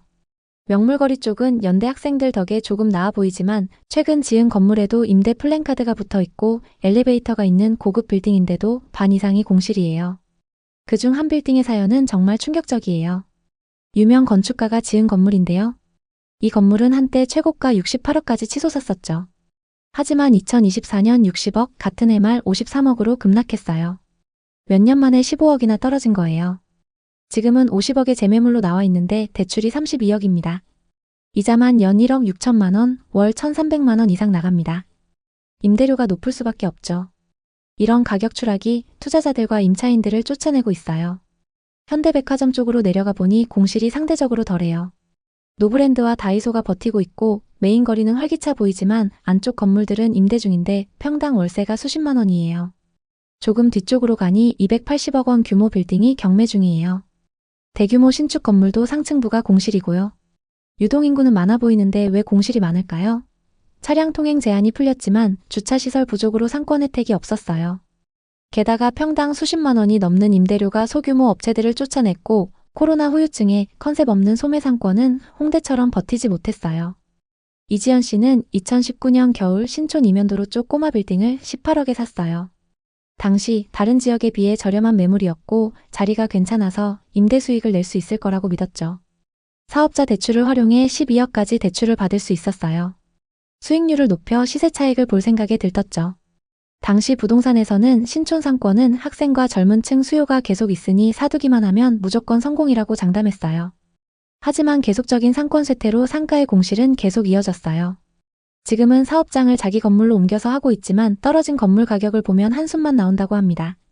비슷한 사례로 한 투자자가 신촌 빌딩에 50억을 투자했다가 경매로 넘어가 엄청난 손실을 본 경우도 있어요. 또 다른 분은 이대 쪽 오피스텔에 투자했는데 예상했던 임대료를 받지 못해 손해만 보고 있어요. 이런 실패들의 공통점은 시장 변화를 무시한 채 과도한 대출에 의존했기 때문이에요. 이대와 신촌의 상권을 바라보며 정말 많은 생각이 들었어요. 이대 주변은 완전히 초토화됐고 신촌은 대형 브랜드 이탈과 경매 물건으로 가득 차 있어요. 대학 시절의 활기찬 추억이 사라진 게 너무나 안타깝습니다. 권리금이 몇 억 가던 황금 상권이 공실이 넘쳐나는 상권으로 변해버린 건 한순간이었어요. 부동산 투자는 눈앞의 이익만 보지 말고 장기적인 트렌드와 정책 변화를 꼼꼼히 살펴야 해요. 오랜 상승기 후의 하락 그리고 시대의 변화가 이런 몰락을 낳았으니까요. 오늘은 한때 최고의 상권이었던 이대와 신촌 상권에 대한 이야기를 해봤습니다. 여러분은 어떻게 보셨나요? 혹시 대학 상권에 투자하셨거나 투자를 고민하고 계신가요? 아니면 위의 사례와 비슷한 경험이 있으신가요? 여러분의 이야기가 있다면 자유롭게 공유해주세요. 당신의 경험이 누군가에게 큰 힘이 될 수 있습니다. 오늘의 이야기에 공감하셨다면 구독과 좋아요를 눌러주세요. 오늘도 시청해주셔서 감사합니다. 다음 편엔 더 좋은 내용으로 찾아뵙겠습니다. 앞으로 부동산, 특히 아파트를 매입하기는 정말 어려워질 수 있습니다. 5억에서 9억대 주택이 정책 대출에 많이 의존했는데 이미 규제가 세졌고 내년 완화도 쉽지 않아 보입니다. 신규 공급은 임대 위주로 가고 월세화가 가속화될 전망입니다. 민간과 공공 분양 모두 줄어들고 공공 위주의 임대가 늘어날 것으로 보입니다. 대체 어떤 정책들을 발표한 걸까요? 이영희 씨는 30대 후반 주부로 2019년 대세 상승장이 오기 전 수도권의 빌라를 매입했습니다. 재개발되면 대박 날 테니 가족의 미래를 위해 투자하자며 자기 돈 3억을 투자했죠. 대출을 최대한 받아서요. 하지만 재개발 사업이 중단되면서 4년째 진척이 없고 세금과 이자만 쌓였습니다. 최근 재개발 규제가 완화됐지만 걱정이 태산입니다. 빌라를 정부에서 매입하겠다는 정책 때문인데요. 민간 업체가 아니라 정부에서 임대주택을 개발하면 싼 값에 팔아야 하잖아요. 몇 년을 기다렸는데 이게 말이 되나요? 이처럼 공급 대책이 임대 위주로 가면 재개발 투자자들이 타격을 받을 수 있습니다. 여러분, 요즘 부동산 시장이 정말 혼란스럽고 불안하지 않으신가요? 최근 발표된 97 부동산 공급 대책에 따르면 수도권에 매년 27만 호씩 신규 착공을 추진해 2030년까지 총 135만 호를 공급한다고 합니다. LH가 사업을 직접 주도해 공급 속도를 높이겠다는 방침이죠. 하지만 이 예산 중 공공임대 주택 부분이 올해 대비 48% 증가한 22조 7천억 원으로 무려 1.5배나 불어났습니다. 왜 이렇게 임대에 무게를 실었을까요? 전체 주택 중 임대 비율을 끌어올리기 위해 110만 호 규모의 임대주택 건설 계획을 세웠기 때문입니다. 공공임대가 늘어나면 서민 주거 안정에는 도움이 되겠지만 분양을 통해 내 집 마련을 꿈꾸는 무주택자나 청약 당첨을 노리며 전세로 살던 분들은 기회가 점점 줄어들게 됩니다. 김범준, 이성희 씨 부부는 40대 중반으로 서울 송파구 신천동의 파크리오에 전세로 거주하고 있습니다. 강남 학군과 편리한 교통을 고려해 이 아파트를 선택했고 2년 뒤 전세를 갱신하고 나중에는 자가 마련을 꿈꾸자는 희망을 품고 있었습니다. 하지만 최근 전세 대출 규제로 걱정이 많아졌습니다. 전세 대출 한도가 축소되면 축소된 만큼 나머지 금액을 현금으로 충당해야 합니다. 하지만 부부는 그동안 모아놓은 돈으로 이 금액을 충당할 수 있을지 걱정입니다. 주택 공급 방안으로 내 집 마련을 할 수 있지 않을까 기대하고 있었는데 대책을 보고 실망만 가득합니다. 강남에서 아이 키우며 안정적으로 살고 싶었는데 대출 규제 때문에 이사를 가야 할지도 몰라요. 그리고 집을 지어준다고 해놓고 임대주택만 왕창 지으면 어떡해요? 살 수 있는 집을 지어줘야죠. 앞으로 아예 집을 사지 말라는 건가요? 그럼 저희처럼 집 없는 사람들만 더 힘들어지는 거 아닌가요? 이 말이 어느 정도 일리는 있습니다. 그렇다면 공공분양 예산은 어떻게 됐을까요? 올해 1조 5천억 원이던 예산이 내년에는 4천억 원대로 70%나 줄었습니다. 분양시장이 점점 좁아지고 있는 셈이에요. 반면 기존 임대 예산은 15조 원에서 22조 원으로 늘어났으니 분양이 삭감된 만큼 임대가 늘어난 겁니다. 청약을 노리는 무주택자나 신혼부부들은 청약 통장만 꾸준히 불리면 나중에 당첨될 거야 이렇게 생각하시지만 이제는 청약 물량 자체가 임대주택으로 전환될 가능성이 훨씬 높습니다. 9월 7일 대책에서도 공공택지 개발에서 LH가 100% 직접 시행해 공급을 확대하지만 이 중 상당수가 임대주택으로 채워질 전망입니다. 민간 공급도 내년에 반토막 날 것으로 보입니다. 서울은 역대 최저 수준으로 줄고 경기 인천 지역도 올해 대비 절반가량에 그칩니다. 또 하나 눈에 띄는 건 빌라 매입 예산이 20배나 폭증한 점이에요. 5조 6천억 원 규모로 LH가 다세대 다가구 주택을 사들여 임대주택으로 전환하는 사업입니다. 기존 주택 매입뿐 아니라 선매수 계약을 통해 신축 빌라까지 끌어들이겠다는 거죠. 비아파트 시장이 장기 침체에 빠져 있는 상황에서 정부가 빌라 지어라, 내가 사줄게 하며 시장을 살리려는 의도가 엿보입니다. 과거 정부 정책과 비슷한 맥락이죠. 이 정책은 임대 공급을 늘리는 데는 기여하겠지만 공실 문제가 심각합니다. 최근 자료에 따르면 6개월 이상 공실 상태인 공공임대주택이 5만 8천 가구에 달하며 2020년 대비 135%나 증가했습니다. 수요자들이 공공임대를 외면하는 이유는 임대료가 저렴해도 관리 상태가 열악하거나 위치가 불편하기 때문입니다. 이제 정책자금 대출로 넘어가 볼게요. 디딤돌 대출과 버팀목 대출이 올해 14조 원에서 내년 10조 원으로 26.7% 감소했습니다. 둘 다 약 30% 줄어든 셈이에요. 이미 627 대책에서 신혼부부 특례 대출 한도를 대폭 낮췄죠. 소득이 낮은 서민층이 집을 사거나 전세를 얻기 어려워지는 구조입니다. 대신 월세 지원이 강화됐습니다. 저소득 무주택 청년에게 월 20만 원 지원이 상시화되고 주거급여 대상자가 152만 명으로 확대됐어요. 임대료 기준도 조정됐습니다. 한마디로 매수나 전세는 규제를 통해 어렵게 만들고 지원을 통해 월세 생활을 유도하는 방향으로 가고 있습니다. 박민수 씨는 50대 초반 자영업자로 2022년 저금리 상승장의 매력에 빠져 영끌로 서울 근교 신축 아파트를 매입했습니다. 전세 시세가 안정적일 테니 장기적으로 좋을 거야 하며 대출을 끼고 투자했죠. 당시 부동산 열기가 뜨거워 주변 지인들도 지금이 딱 타이밍이야, 놓치면 후회해 라고 부추겼어요. 하지만 금리 인상이 본격화되면서 시세는 하락했고 신축 공급 과잉으로 전세 수요가 바닥을 쳤습니다. 그 결과 전세 시세도 하락하면서 역전세를 맞았죠. 또 최근 전세 대출 규제가 시행되면서 걱정이 이만저만이 아닙니다. 이 사례처럼 대출 규제가 강화되면 영끌 투자자들이 가장 큰 피해를 입습니다. 지금 정책이 강화될수록 소득이 낮은 분들은 더 큰 어려움을 겪을 가능성이 높아요. 2021년 부동산 호황기 최영준 씨는 부동산 투자에 전 재산을 걸었습니다. 서울 강북권의 중형 아파트를 영끌로 매입했는데 당시 집값이 매달 수천만 원씩 치솟는 분위기라 올인하면 2년 안에 2배는 될 거야 하며 부모님 돈까지 끌어모았어요. 주변에서 지금이 절호의 기회라는 말이 넘쳤고 실제로 지인 몇몇이 빠르게 이익을 내는 걸 보고 더 용기를 냈죠. 하지만 2022년 들어 금리 인상이 시작되고 정부의 규제가 강화되면서 시장이 급반전됐습니다. 최영준 씨 아파트는 고점 매입 후 30% 넘게 하락했어요. 매매를 시도했지만 거래가 거의 없어 유동성이 묶였고 매달 100만 원 이상의 이자 적자가 쌓였습니다. 결국 팔아보려고 했지만 원금 손실에 부대 비용까지 더해보니 손실 금액이 너무 컸습니다. 울며 겨자 먹기로 버티는 중입니다. 상승장 심리가 과열되면서 과도한 대출이 일상화된 게 문제였죠. 실제로 2021년, 2022년 영끌 투자자 중 30% 이상이 손실을 겪었고 가계부채 폭증으로 경제 전반이 위태로워졌습니다. 게다가 정신적 스트레스로 우울증 환자가 늘고 가족 간 갈등이 심각해지는 사례도 많았어요. 비슷한 실패 스토리가 인터넷에 수백 건씩 공유되는데 투자가 도박으로 변질된 게 가장 큰 문제였습니다. 다시 정부 정책으로 돌아가 보겠습니다. 대중교통비 지원도 크게 강화됐는데요. 이 부분 역시 임대 활성화 정책으로 볼 수 있습니다. 청년과 노인 환급 제도를 실시하고 출퇴근 시간대 광역버스 증편 등으로 임대 생활의 불편을 보완하려는 겁니다. 월세 지원과 교통비 완화가 결합되니 임대 아파트에 살면서 월세 지원 받고 대중교통으로 출퇴근하세요 라는 방향이 명확해집니다. 서울과 수도권에서는 분양이 줄고 임대가 늘어나면서 시장이 소유 중심에서 임대 중심으로 재편될 전망입니다. 전세보다는 월세를 강조하고 교통비 지원으로 출퇴근 부담을 덜어주는 구조죠.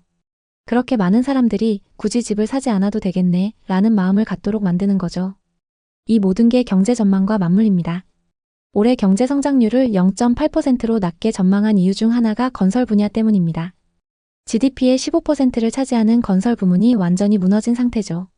건설 경기를 살리려 노력하지만 지방에는 미분양이 쌓이고 서울은 청약 경쟁률이 치솟아 어려운 상황입니다. 이를 살리기 위해 생각한 해결책이 공공임대주택 공급 확대인 겁니다. 사실 부동산을 소유할 필요가 없다고 느끼는 분들에게는 아주 좋은 정책입니다. 하지만 내 집 마련의 꿈이 있거나 부동산으로 자산소득을 늘리려는 분들에게는 달갑지 않을 수 있죠. 이영희 씨는 30대 후반 주부로 2020년 상승기 때 용인 재개발 지역의 빌라를 매입했습니다. 재개발되면 3배는 벌 테니 미래를 위해 투자하자 하며 3억을 투자했죠. 그리고 모자란 돈 4억은 대출을 받았습니다. 하지만 재개발 사업이 중단되면서 4년째 진척이 없고 세금과 이자만 쌓였습니다. 최근 재개발 규제가 완화됐지만 걱정이 태산입니다. 빌라를 정부에서 매입하겠다는 정책 때문인데요. 민간 업체가 아니라 정부에서 개발하면 싼 값에 팔아야 하잖아요. 몇 년을 기다렸는데 이게 말이 되나요? 이처럼 공급 대책이 임대 위주로 가면 재개발 투자자들이 타격을 받을 수 있습니다. 앞으로 부동산, 특히 아파트를 매입하기는 정말 어려워질 수 있습니다. 중저가 주택이 정책 대출에 많이 의존했는데 이미 규제가 세졌고 내년 완화도 쉽지 않아 보입니다. 신규 공급은 임대 위주로 가고 월세화가 가속화될 전망입니다. 민간과 공공 분양 모두 줄어들고 공공 위주의 임대가 늘어날 것으로 보입니다. 아파트 전세 부족과 신규 입주 감소도 예고돼 있습니다. 그래도 무언가를 사야 한다면 교통과 인프라가 개선되는 지역을 주목하세요. 지방의 미분양은 계속되고 서울 수도권 쏠림 현상이 심화될 겁니다. 접근성이 좋은 저평가 지역을 잘 살펴보는 게 중요합니다.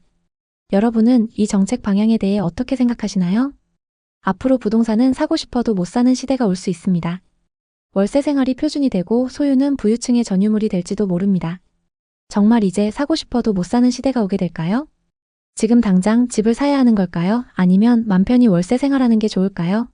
각자의 가치관과 상황에 따라 다르겠지만 확실한 건 규제가 강해질수록 현금 흐름이 안정된 투자만 살아남는다는 것입니다. 여러분, 지금 부동산 시장은 변화의 시간이에요. 각종 정책들로 많은 것들이 바뀌고 있죠. 거래는 줄고 가격은 주춤하지만 앞으로 어떻게 될지 시장의 변화를 잘 살펴봐야 합니다. 이럴 때일수록 현금 비중을 높이고 장기 보유 전략으로 가세요. 단기 한탕을 노린 투자는 위험할 수 있습니다. 앞으로의 시장은 더 어려워질 테니 계속 영상 시청해 주시면서 대응하시기 바랍니다. 앞으로의 정책을 함께 지켜보시죠. 오늘 이야기 어떠셨나요? 혹시 이와 비슷한 부동산 고민이나 경험이 있으신가요? 여러분의 이야기가 있다면 자유롭게 공유해 주세요. 당신의 경험이 누군가에게 큰 힘이 될 수 있습니다. 오늘의 이야기에 공감하셨다면 구독과 좋아요를 눌러주세요. 오늘도 시청해 주셔서 감사합니다. 다음 편엔 더 좋은 내용으로 찾아뵙겠습니다. 앞으로 서울에 거주하는 사람이라면 전세 계약 만기 후 경기도로 이사해야 할지도 모릅니다. 서울에서 직장 다니면서 아이들 학군도 유지하고 싶었는데 정부의 정책들 때문에 어쩔 수 없이 떠나야 할 것 같아요. 이런 걱정은 많은 임차인들의 현실이 될 수 있습니다. 월세로 살면 되지 않느냐 생각하시겠지만 현재 마포나 송파의 아파트 월세는 평균 3,400만 원 수준으로 일반적인 사람들이 감당하기 어려운 수준입니다. 앞으로 이 상황이 계속되면 임차인들은 원치 않는 이사를 해야 할 가능성이 높아집니다. 서민과 중산층의 주거 안정을 위한 정책이라지만 오히려 많은 사람들을 사지로 내모는 꼴이 될 수 있습니다. 특히 신축 아파트를 분양받은 사람들은 지금 발등에 불이 떨어졌는데요. 최근 규제들로 임차인이 대출을 받아 전세금을 주고 그 돈으로 집주인이 잔금을 치르는 갭투자 방식이 완전히 막혔습니다. 규제가 시작되면서 집주인들은 임차인을 구하지 못하고 있어요. 분양 아파트 집주인들 대부분이 그런 상황입니다. 제가 현장에서 만난 한 집주인은 이렇게 말하더군요. 전세 세입자만 구하면 잔금을 메울 수 있었는데 이제 그게 안 된다네요. 사금융에서 고금리 대출을 알아보고 있어요. 그렇게 되면 이자만 매달 수백만 원이 나가요. 새 아파트 하나 분양받는 게 평생의 꿈이었는데 이건 너무한 거 아닌가요? 수많은 가족들의 생계를 위협하는 상황입니다. 새 아파트를 분양받기 위해 여지껏 돈을 모아왔는데 이제 그 집 때문에 버티기 어려운 상황이 됐습니다. 재건축의 최종 보스 이주비 대출 규제도 문제가 많습니다. 이 규제는 강남권 재건축 조합원들에게 직격탄인데요. 기존과 같이 가구당 15억, 20억 가까운 이주비를 기대했는데 이제 6억 한도 다주택자는 대출이 완전히 막혔어요. 이주를 코앞에 둔 53개 단지 7만 가구가 혼란에 빠졌죠. 특히 한남동 정비사업처럼 관리처분 인가를 앞둔 단지들은 자금 계획이 엉망이 됐어요. 조합원들은 기존 주택 감정가 대출로 이주비를 마련하려 했는데 이제 그 많은 돈을 다 자력으로 해야 하냐며 절망하고 있어요. 요즘 서울과 수도권 부동산 시장은 그야말로 폭풍 전야입니다. 몇 달 전만 해도 아파트값이 치솟으면서 지금 안 사면 영영 못 산다는 불안 심리가 시장을 뜨겁게 달궜죠. 강남 3구와 마용성 같은 한강벨트 지역은 최고가 거래가 연일 갱신되며 투자자들의 관심을 끌었습니다. 하지만 정부의 각종 규제가 시행되면서 시장은 벌써부터 하락하기 시작했습니다. 적게는 1억, 2억, 크게는 5억씩 하락한 사례도 보이는데요. 정부 규제의 핵심은 수요와 공급을 모두 억제하는 것입니다. 공공임대주택을 많이 짓는 것을 목표로 하는 것, 또 주택담보대출 한도를 6억 원으로 제한하고 소유권 이전 조건부 전세대출을 전면 금지하는 것입니다. 여기에 주담대를 받으면 6개월 이내 전입 의무가 부과되면서 갭투자는 사실상 불가능해졌습니다. 또 추가로 보유세 등 세금 규제도 더욱 강화한다고 하는데요. 이 조치가 시행되면 전세 대출을 활용한 부동산 투자는 큰 제약을 받게 되고 전세 시장이 월세로 급격히 전환될 가능성이 큽니다. 왜 이런 변화가 예상될까요? 전세 대출이 막히면 집주인들은 잔금을 마련하기 어려워지고 임차인들은 전세 계약을 유지하기 힘들어질 겁니다. 결국 집주인들은 전세 매물을 월세로 전환하거나 매물을 시장에 내놓지 않고 관망할 가능성이 높아집니다. 이미 서울 송파구 헬리오시티 같은 대단지 아파트에서는 월세 매물이 늘어나는 조짐이 보이고 있죠. 한국부동산원 데이터에 따르면 최근 송파구의 월세 매물 비율이 15% 이상 증가했습니다. 이 흐름은 앞으로 더욱 가속화될 것입니다. 특히 전세로 거주하던 서민과 청년층 그리고 갭투자에 뛰어든 투자자들에게 직접적인 타격으로 다가올 가능성이 큽니다. 전세라는 한국 특유의 주거 문화가 위축되면서 월세 부담이 커지고 투자자들은 자금난에 빠질 수 있습니다. 과연 이 규제가 시행되면 어떤 피해가 예상되는지 두 가지 사례를 통해 구체적으로 살펴보겠습니다. 첫 번째 사례는 40대 초반 자영업자 최현우 씨의 이야기입니다. 최현우 씨는 올해 안에 서울 마포에 위치한 아파트를 갭투자로 매수할 계획이었습니다. 현재 기준 매매는 20억, 전세는 10억 수준입니다. 현우 씨는 전세입자의 전세금을 활용해 잔금을 충당할 계획이었습니다. 마포는 아직 갭투자가 가능하고 전세 수요도 높아서 안정적이라는 중개사의 말에 큰 기대를 걸고 자금을 마련하고 있었습니다. 특히 전세를 끼고 매수하니 자금 부담이 적다고 생각했죠. 하지만 앞으로 전세 대출 규제가 추가로 시행되면 최현우 씨의 계획은 틀어질 가능성이 큽니다. 소유권 이전 조건부 전세 대출 금지로 인해 전세입자와 새로 전세 계약을 맺으려 해도 신규 전세 대출을 받기 어려워질 것입니다. 기존 임차인이 전세를 유지하지 못하고 이사하면 현우 씨는 새 임차인을 찾아야 합니다. 문제는 전세 대출 제한으로 전세 수요가 급감할 가능성이 높다는 점입니다. 이 상황에서 현우 씨는 전세 매물을 월세로 전환해야 할 가능성이 큽니다. 예를 들어 보증금 1억에 월세 350만 원으로 내놓는다 해도 고가 월세 수요가 많지 않아서 공실 위험이 커집니다. 더 큰 문제는 집값 하락입니다. 규제로 인해 호가가 2, 3억 하락할 가능성이 제기되고 있죠. 현우 씨는 이렇게 한숨을 내쉽니다. 10년 동안 자금을 마련해서 이번에 사려고 했는데 담보대출에 전세대출까지 막아버리면 아예 집을 사지 말라는 것 같네요. 두 번째 사례는 30대 초반 신혼부부인 윤지혜, 김태훈 부부의 이야기입니다. 이들은 서울 송파구 가락동에 있는 헬리오시티에 전세로 거주하고 있습니다. 전세 보증금은 10억. 2년 전 계약 당시 전세 대출을 5억 받아서 보증금을 마련했죠. 부부는 강남 학군과 편리한 교통을 고려해 이 아파트를 선택했고 2년 뒤 전세를 갱신하고 나중에는 자가로 매수하자는 꿈을 품고 있었습니다. 하지만 전세 대출 규제가 시행되면 이들의 안정적인 주거 계획이 흔들릴 가능성이 큽니다. 전세 대출 규제가 강화되면 부부의 전세 대출 한도가 확 줄어듭니다. 축소된 만큼 나머지 금액을 현금으로 충당해야 합니다. 하지만 부부가 그동안 모아놓은 돈으로 이 금액을 충당할 수 있을지 걱정입니다. 집주인은 전세 대출 규제로 잔금을 맞추기 어려워지면 전세를 월세로 전환할 가능성이 높습니다. 예를 들어 보증금 1억에 월세 450만 원을 제한한다면 부부는 월 소득의 상당 부분을 주거비로 지출해야 합니다. 이는 저축은 물론이고 기본적인 생활비에도 큰 부담이 됩니다. 윤지혜 씨는 이렇게 걱정합니다.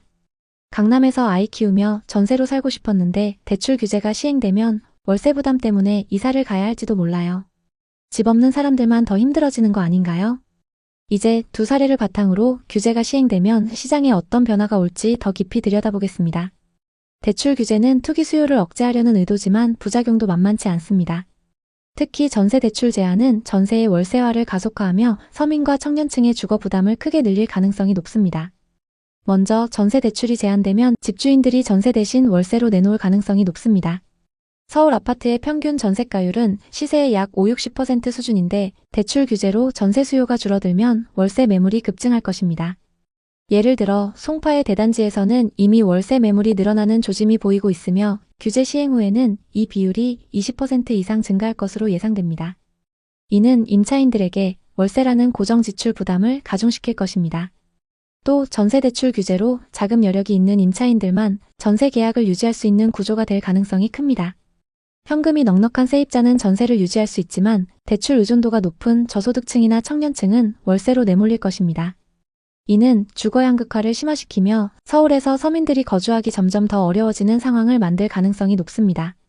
그리고 정부의 공급 방안과 각종 규제 소식이 전해지면서 벌써부터 서울 강남, 서초, 송파, 용산 등 핵심 지역의 부동산 중개업소에는 매수 문의가 줄어들고 있습니다. 대출 한도 축소로 매수자들은 고가 아파트 구입을 망설이고 매도자들은 가격 하락을 우려하며 매물을 걷어들일 가능성이 큽니다. 한국부동산원에 따르면 규제 발표 이후 서울 아파트 거래량은 이미 확연히 감소했으며 다음 규제 시행 후에는 더 줄어들 것으로 전망됩니다. 전세 대출 규제가 시행되면 임차인들에게 미칠 피해는 단순히 월세 부담 증가에 그치지 않을 것입니다. 몇 가지 상황을 예상해 보겠습니다.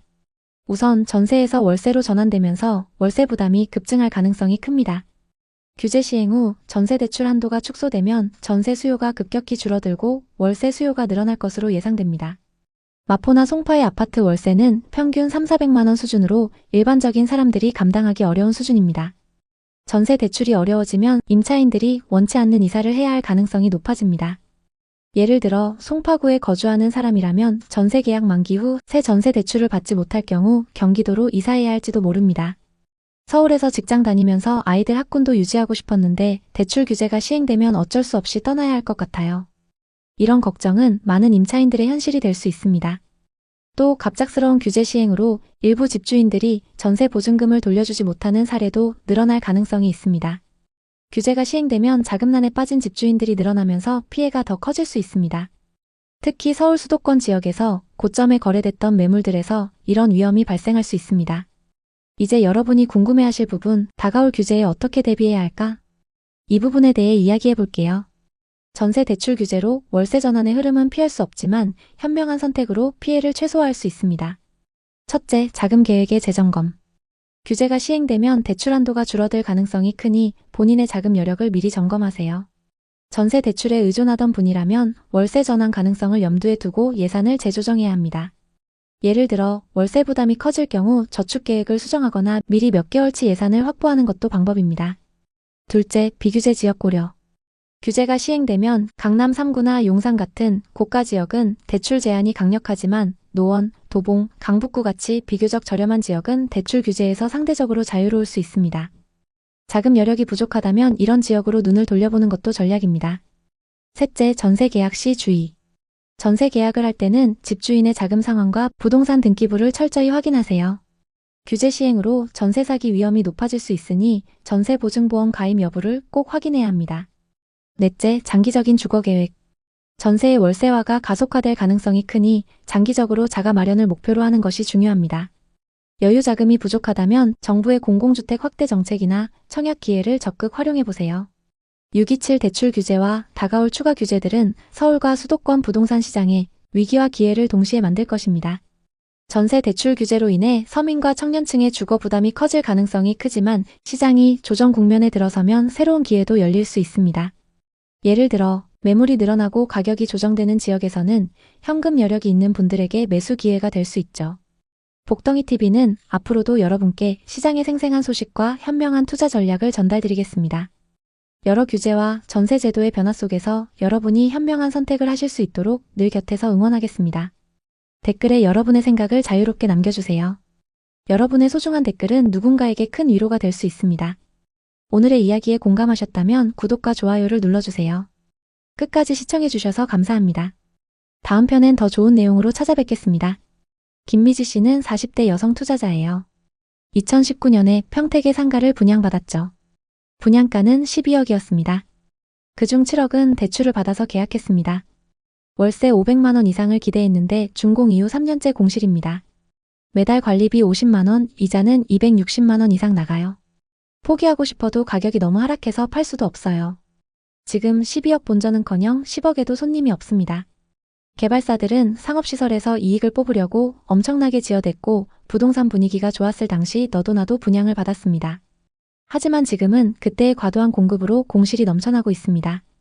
상황이 너무 어렵다 보니 일부 투자자들은 극단적 선택을 고려할 정도입니다. 저는 수많은 현장을 다니면서 투자자들의 눈물을 직접 봐왔어요. 특히 2025년 지금 상황이 더 심각해졌습니다. 지식산업센터 공실률이 경기도 평균 20%에 달하고 고양시는 30%, 화성시는 39%, 평택시는 50%까지 치솟았습니다. 상가 공실률도 수도권 평균 25%, 전국 중대형 상가는 21%, 소규모 상가는 19%로 올라갔습니다. 여기서 박상민 씨 이야기를 들려드리겠습니다.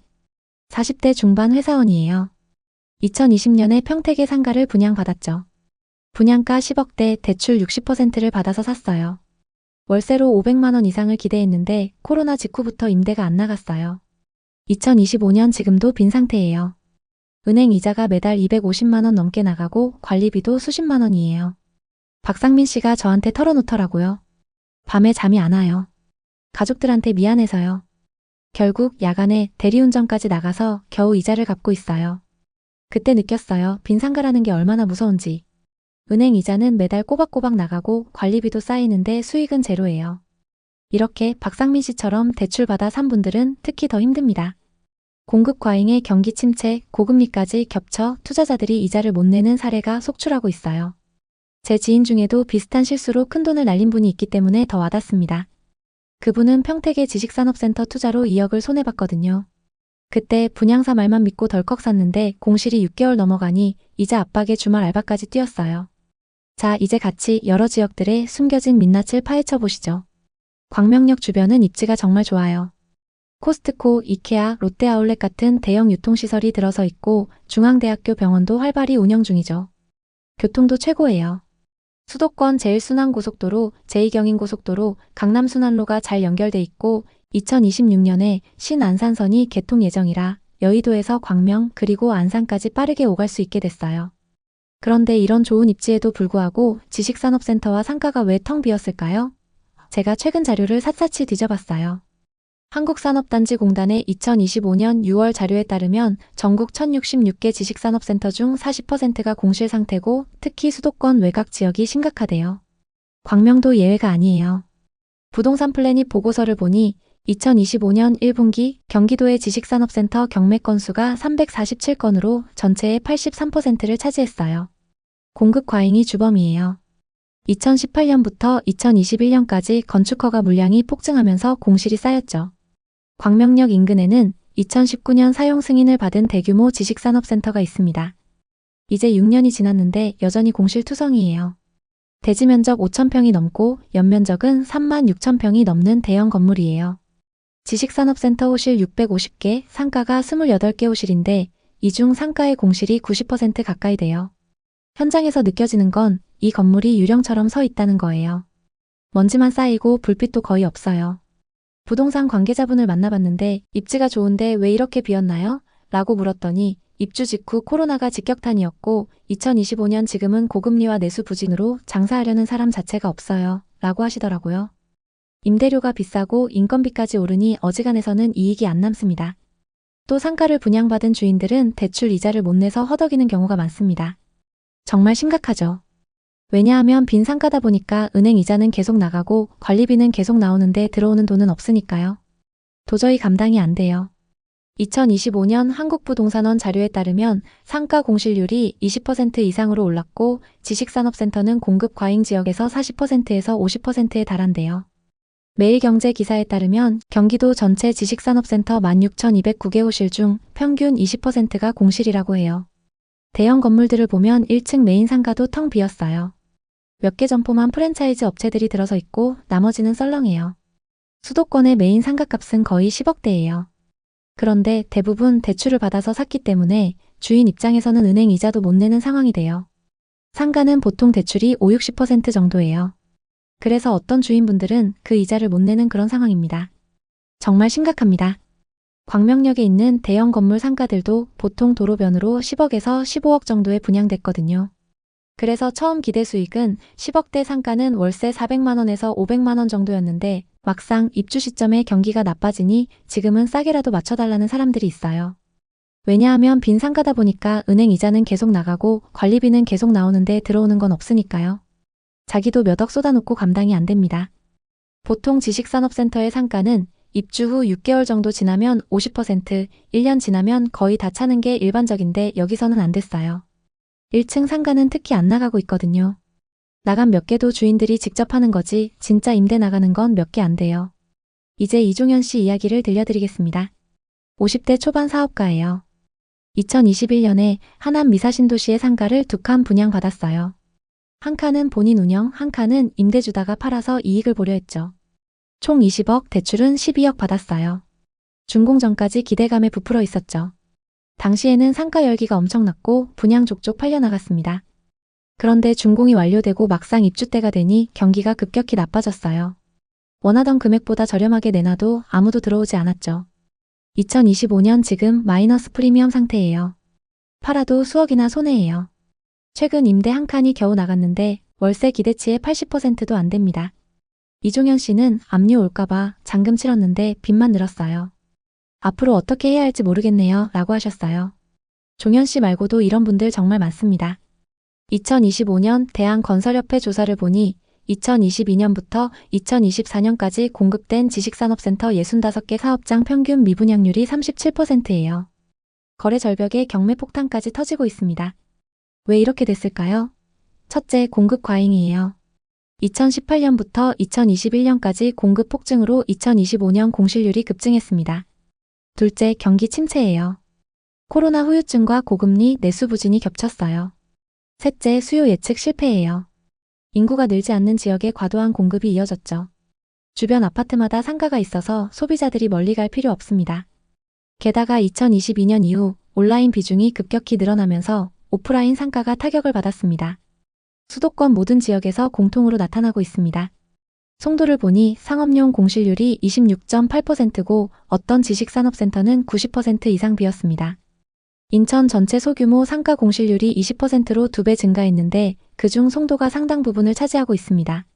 평택 고덕은 지식산업센터 공실률이 70%로 심각하고 집합상가가 25%예요. 반도체 불황에 과잉 공급으로 10억대 상가가 5억에도 안 팔려요. 남양주 다산신도시는 공실률 25%, 하남 미사신도시는 18%로 상황이 좋지 않습니다. 또 동탄신도시는 일부 상가가 60% 공실로 투자자들의 이자와 세금만 줄줄 새고 있습니다. 한국부동산원에 따르면 경기도 전체 집합상가와 지식산업센터 공실률이 계속 증가하고 있습니다. 공급 과잉이 전국적 문제예요. 비수도권은 상황이 더 안 좋습니다. 고분양가, 고임대료, 고관리비가 발목을 잡고 있죠. 개발사들은 상가에서 이익을 뽑으려고 무조건 지었고 부동산 분위기가 좋았을 당시 너도 나도 분양을 받았습니다. 하지만 시간이 지나 준공이 완료된 후에 여러 가지 좋지 않은 상황이 겹치면서 임차인이 구해지지 않고 있습니다. 대출을 받아 산 분들이 이자를 못 내고 애타는 상황이에요. 상황이 너무 어렵다 보니 일부 투자자들은 극단적 선택을 고려할 정도입니다. 김미지 씨는 40대 여성 투자자예요. 2019년에 상가를 한 칸 분양받았어요. 분양가는 12억이었습니다. 그중 7억은 대출을 받아서 계약했습니다. 월세 500만 원 이상을 기대했는데 준공 이후 3년째 공실입니다. 매달 관리비 50만 원, 이자 270만 원이 나가요. 포기하고 싶어도 가격이 너무 하락해서 팔 수도 없어요. 쉬는 날마다 카페 알바 뛰면서 빚 갚고 있어요. 이러지도 저러지도 못해요 라고 울면서 말씀하셨어요. 김미지 씨처럼 힘든 상황에 처한 분들이 많습니다. 우리나라 부동산 전체적으로 문제가 많습니다. 송도처럼 대형 국제도시도 공실이 넘쳐나고 평택은 삼성전자 주변인데도 60% 공실입니다. 이 모든 게 공급 과잉과 수요 예측 실패에서 비롯됐어요. 지식산업센터나 아파트나 모든 건물의 상가를 무조건 짓잖아요. 개발사 입장에서는 상가에 이익분이 많이 들어가 있어요. 그래서 상가를 많이 지어서 분양만 잘 되면 떼돈 버는 거니까 계속 짓죠. 분양은 어떻게든 다 합니다. 거의 다 팔려요. 그런데 임차인은 들어오지 않고 있습니다. 내 돈을 다 주고 사는 상가라면 내 돈 묶였다 생각하면 되는데 대다수가 대출받아 사셨거든요. 그래서 은행 이자도 못 내면서 임차인도 못 구하고 계속 애가 타는 상황이 생깁니다. 이게 지금 우리나라 부동산 전반적인 문제라고 볼 수 있겠죠. 그래서 상가나 지식산업센터 비율을 이제 좀 줄여야 됩니다. 그리고 대출 비율도 적정 수준으로 줄여나가야 합니다. 개발사들은 상가나 공장형 지식산업센터에서 이익을 많이 뽑으려고 노력하죠. 하지만 요즘 강남대로라고 해도 상가는 분양이 잘 안 됩니다. 개발사들이 다 끌어안고 있는 거예요. 그러다 보니까 또 어떤 개발사는 상가를 뺀 그 위에 주거용이나 업무시설 가지고 본전 이상을 다 뽑습니다. 개발사들 입장에서는 너무 쉽게 개발이 되고 있고 허가도 잘 받을 수 있습니다. 여러 가지 병폐들이 부동산에 다 몰려 있다고 보시면 됩니다. 제 지인분 이야기를 하나 더 할게요. 2020년에 동탄 상가 2칸을 분양받았었는데 한 칸은 가져갈 생각, 한 칸은 피 받고 넘길 생각이었어요. 하지만 막상 준공 완료됐을 때 분위기가 안 좋으니까 고민하다가 둘 다 잔금을 포기했어요. 시행사의 경우는 이미 완판했지만 잔금이 안 들어오면 끝입니다. 계약금 10%만 받는 케이스가 되는데 어떻게 보면 그것도 이득이라고 할 수 있겠지만 그렇지 않습니다. 한 칸이 5억씩 했어요. 여기서 수분양자가 계약금을 포기하면 나머지 돈들이 안 들어오는 상태가 되는 겁니다. 지금 상가 한 칸을 팔려고 하면 수억씩 낮은 가격에도 안 산다는 거예요. 그래서 시행사도 몇백억씩 손해보는 경우가 늘어나고 있습니다. 여러분, 부동산 정말 어렵죠? 공급 과잉의 공실지옥, 이제 용도 전환 논의까지 나오고 있어요. 2025년 매경 기사를 보니 해외처럼 상가를 주거용으로 바꾸면 미분양 해소가 될 수 있대요. 하지만 정책이나 개발사들이 안 따라주고 있습니다. 개발사들은 상가 비율을 대폭 줄여야 합니다. 공장처럼 찍어내서 이익만 뽑는 이런 식의 개발은 없어져야 합니다. 요즘 장사 정말 힘들어요. 우리나라 소상공인분들 정말 고생이 많습니다. 게다가 상가를 덜컥 분양받은 분들은 속이 타들어가고 있죠. 광명, 광교, 동탄, 다산, 하남, 평택 등 여러 지역에서 비슷한 현상이 나타나고 있습니다. 여러분은 상업시설이나 지식산업센터 등을 분양받거나 임차해서 장사하시려면 꼭 발품을 파세요. 한 번이 아니라 여러 차례 방문해서 직접 체크하세요. 프랜차이즈 담당자나 부동산 중개업소 말만 믿고 투자하면 안 됩니다. 여러분 자산을 지키는 건 본인 몫이에요. 꼭 명심하세요. 앞으로도 영상을 통해 부동산 투자 실패 안 하는 방법을 계속 공유드리겠습니다. 오늘 이야기 어떠셨나요? 혹시 이와 비슷한 부동산 고민이나 경험이 있으신가요? 여러분의 이야기가 있다면 자유롭게 공유해주세요. 당신의 경험이 누군가에게 큰 힘이 될 수 있습니다. 오늘의 이야기에 공감하셨다면 구독과 좋아요를 눌러주세요. 오늘도 시청해주셔서 감사합니다. 다음 편엔 더 좋은 내용으로 찾아뵙겠습니다. 2021년, 2022년 여기저기에서 무자본 갭투기가 성행했어요. 집을 사서 전세를 끼면 자기 돈 없이 몇 채를 소유할 수 있었죠. 예를 들어 집값 5억에 전세 5억으로 임차인을 들이면 투자자는 돈 한 푼 안 내고 시세 차익을 챙길 수 있었어요. 하지만 집값이 조금만 떨어지면 깡통 전세가 돼 임차인은 보증금을 못 받고 집주인은 파산하게 됩니다. 특히 빌라에서 이런 사고가 많았고 이로 인해 아파트 선호 현상이 생겨 아파트 값이 천정부지로 치솟았죠. 김민규 씨는 경기도의 아파트 한 채를 매매가 6억, 전세 4억 6천만 원에 갭투자로 샀습니다. 자기 돈 1억 4천만 원으로 6억짜리 아파트를 샀다는 게 믿기지 않았고 너무 기뻤습니다. 하지만 기쁨도 잠시, 요즘 걱정이 태산입니다. 곧 전세 만기 시점이 다가오는데 강화된 전세 규제 때문에 급하게 현금이 필요합니다. 최소 4천만 원의 현금을 마련해야 하는 상황이죠. 정책 변화 소식에 불안 속에서 이러지도 저러지도 못하고 있습니다. 집주인들 뿐만 아니라 전세로 살고 있는 임차인들도 막막합니다. 앞으로 어떻게 될까요? 오늘은 정말 중요한 주제입니다. 부동산 전세 대출 규제로 인해 집주인과 임차인 모두가 큰 영향을 받을 수 있는 상황이 펼쳐지고 있습니다. 2025년 현재 정부가 전세 보증금 반환 보증의 LTV를 70%까지 낮추는 정책을 추진하고 있는데 이 정책이 서민의 주거 안정을 위한 것인지 아니면 큰 혼란을 초래할지 깊이 파헤쳐 보겠습니다. 먼저 이 전세 대출 규제가 시행되면 어떤 피해가 올지 구체적으로 짚어볼게요. 앞으로 전세가율이 70%를 초과하는 주택은 보증 가입이 불가능해집니다.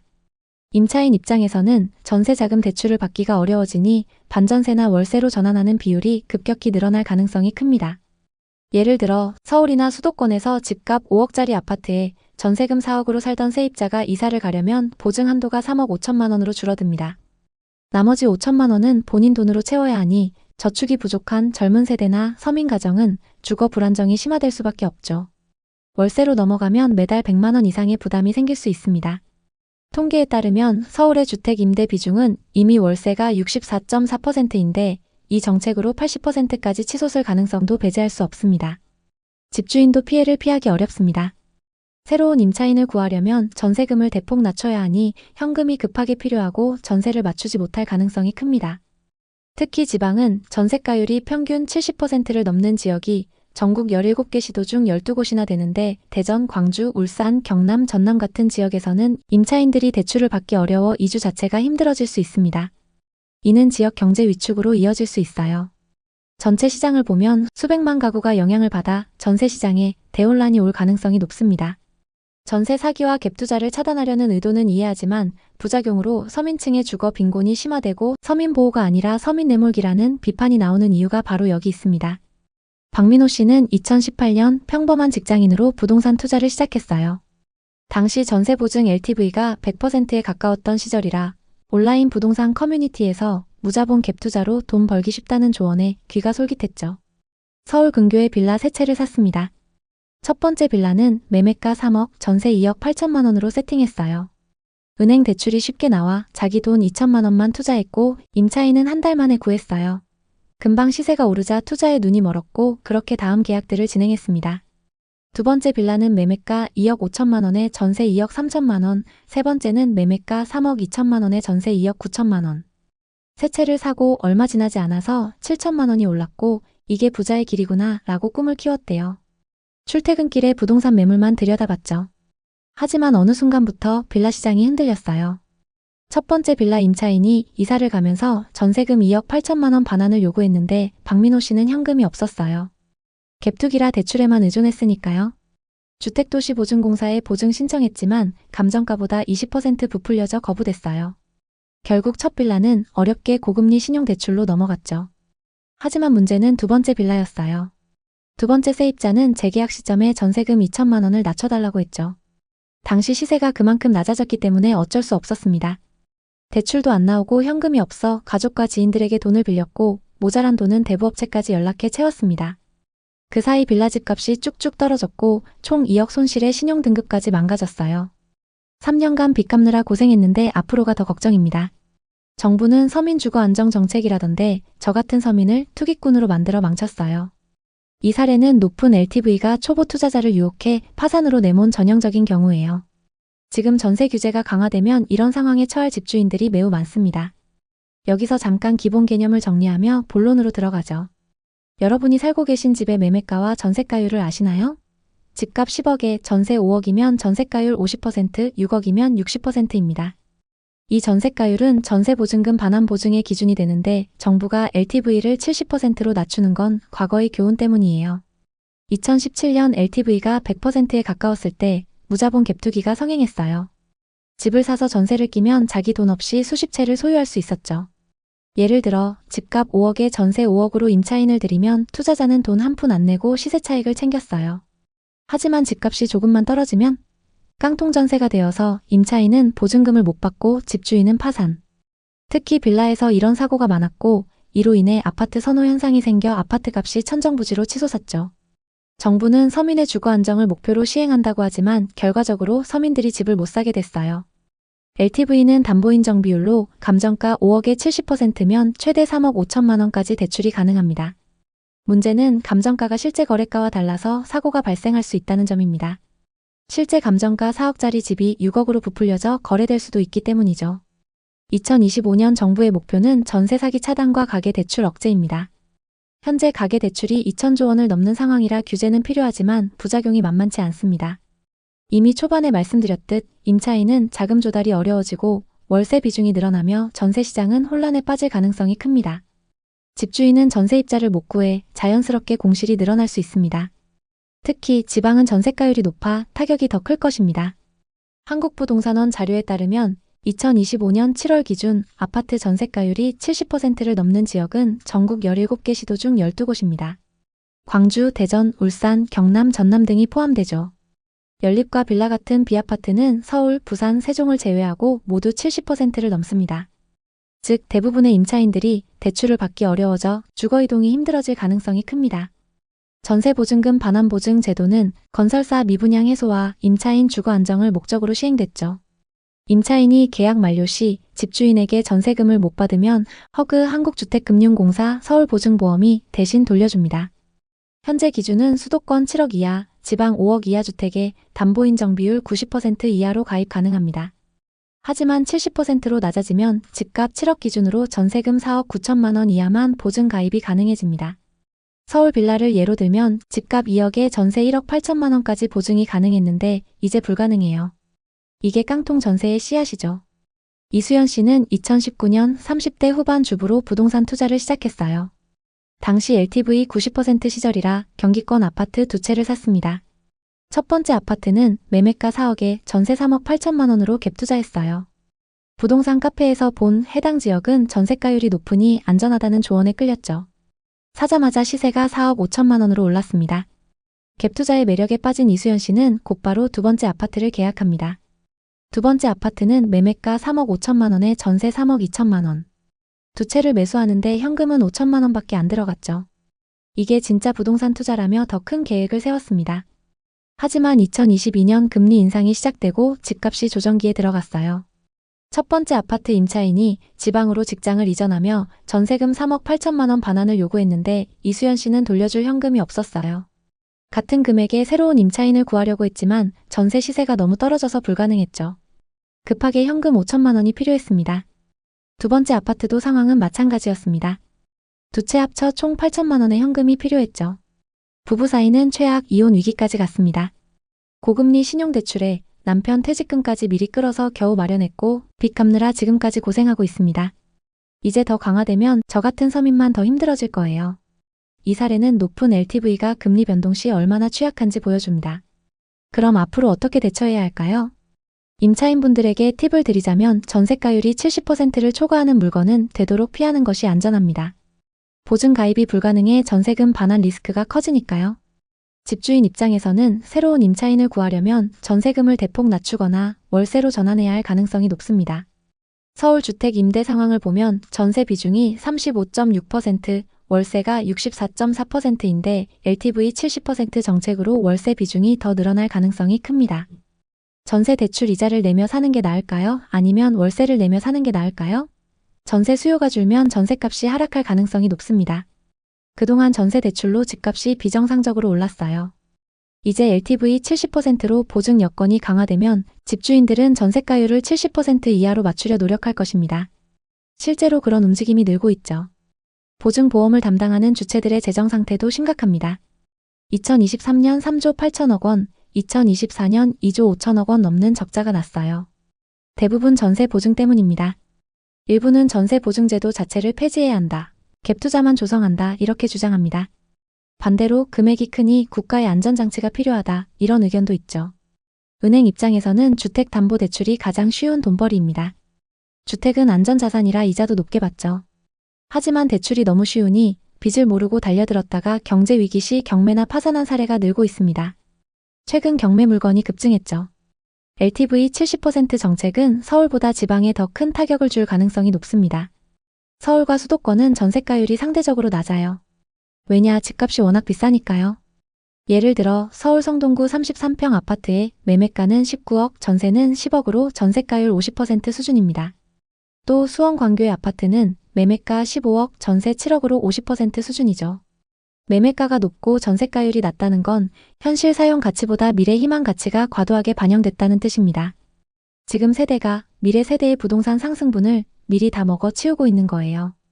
추가로 규제 후 예상되는 피해를 정리하면 젊은 세대는 전세를 구하지 못해 월세 부담이 커지고 중년층과 노년층은 기존의 임대 사업을 포기하며 지방은 빈집 증가로 지역 경제가 쇠퇴할 수 있습니다. 2025년 대출 규제 강화로 2주택자 LTV는 0%, 생애 최초 주택 구매자도 70%로 제한됩니다. 전세 수요 감소로 가격은 하락할 수 있지만 서민 주거 불안은 더 커질 가능성이 높습니다. 천안의 아파트 한 채를 매매가 5억, 전세가 4억에 산 김민규 씨는 걱정이 태산입니다. 곧 전세 만기 시점이 다가오는데 강화된 전세 규제를 적용하면 급하게 현금을 마련해야 하기 때문이죠. 5억의 70%면 최대 3억 5천만 원입니다. 현재 4억에 맞춰져 있기 때문에 어떻게 해서든 5천만 원의 현금을 마련해야 하는 상황이죠. 정책 변화 소식에 불안 속에서 이러지도 저러지도 못하고 있습니다. 임차인들도 마찬가지예요.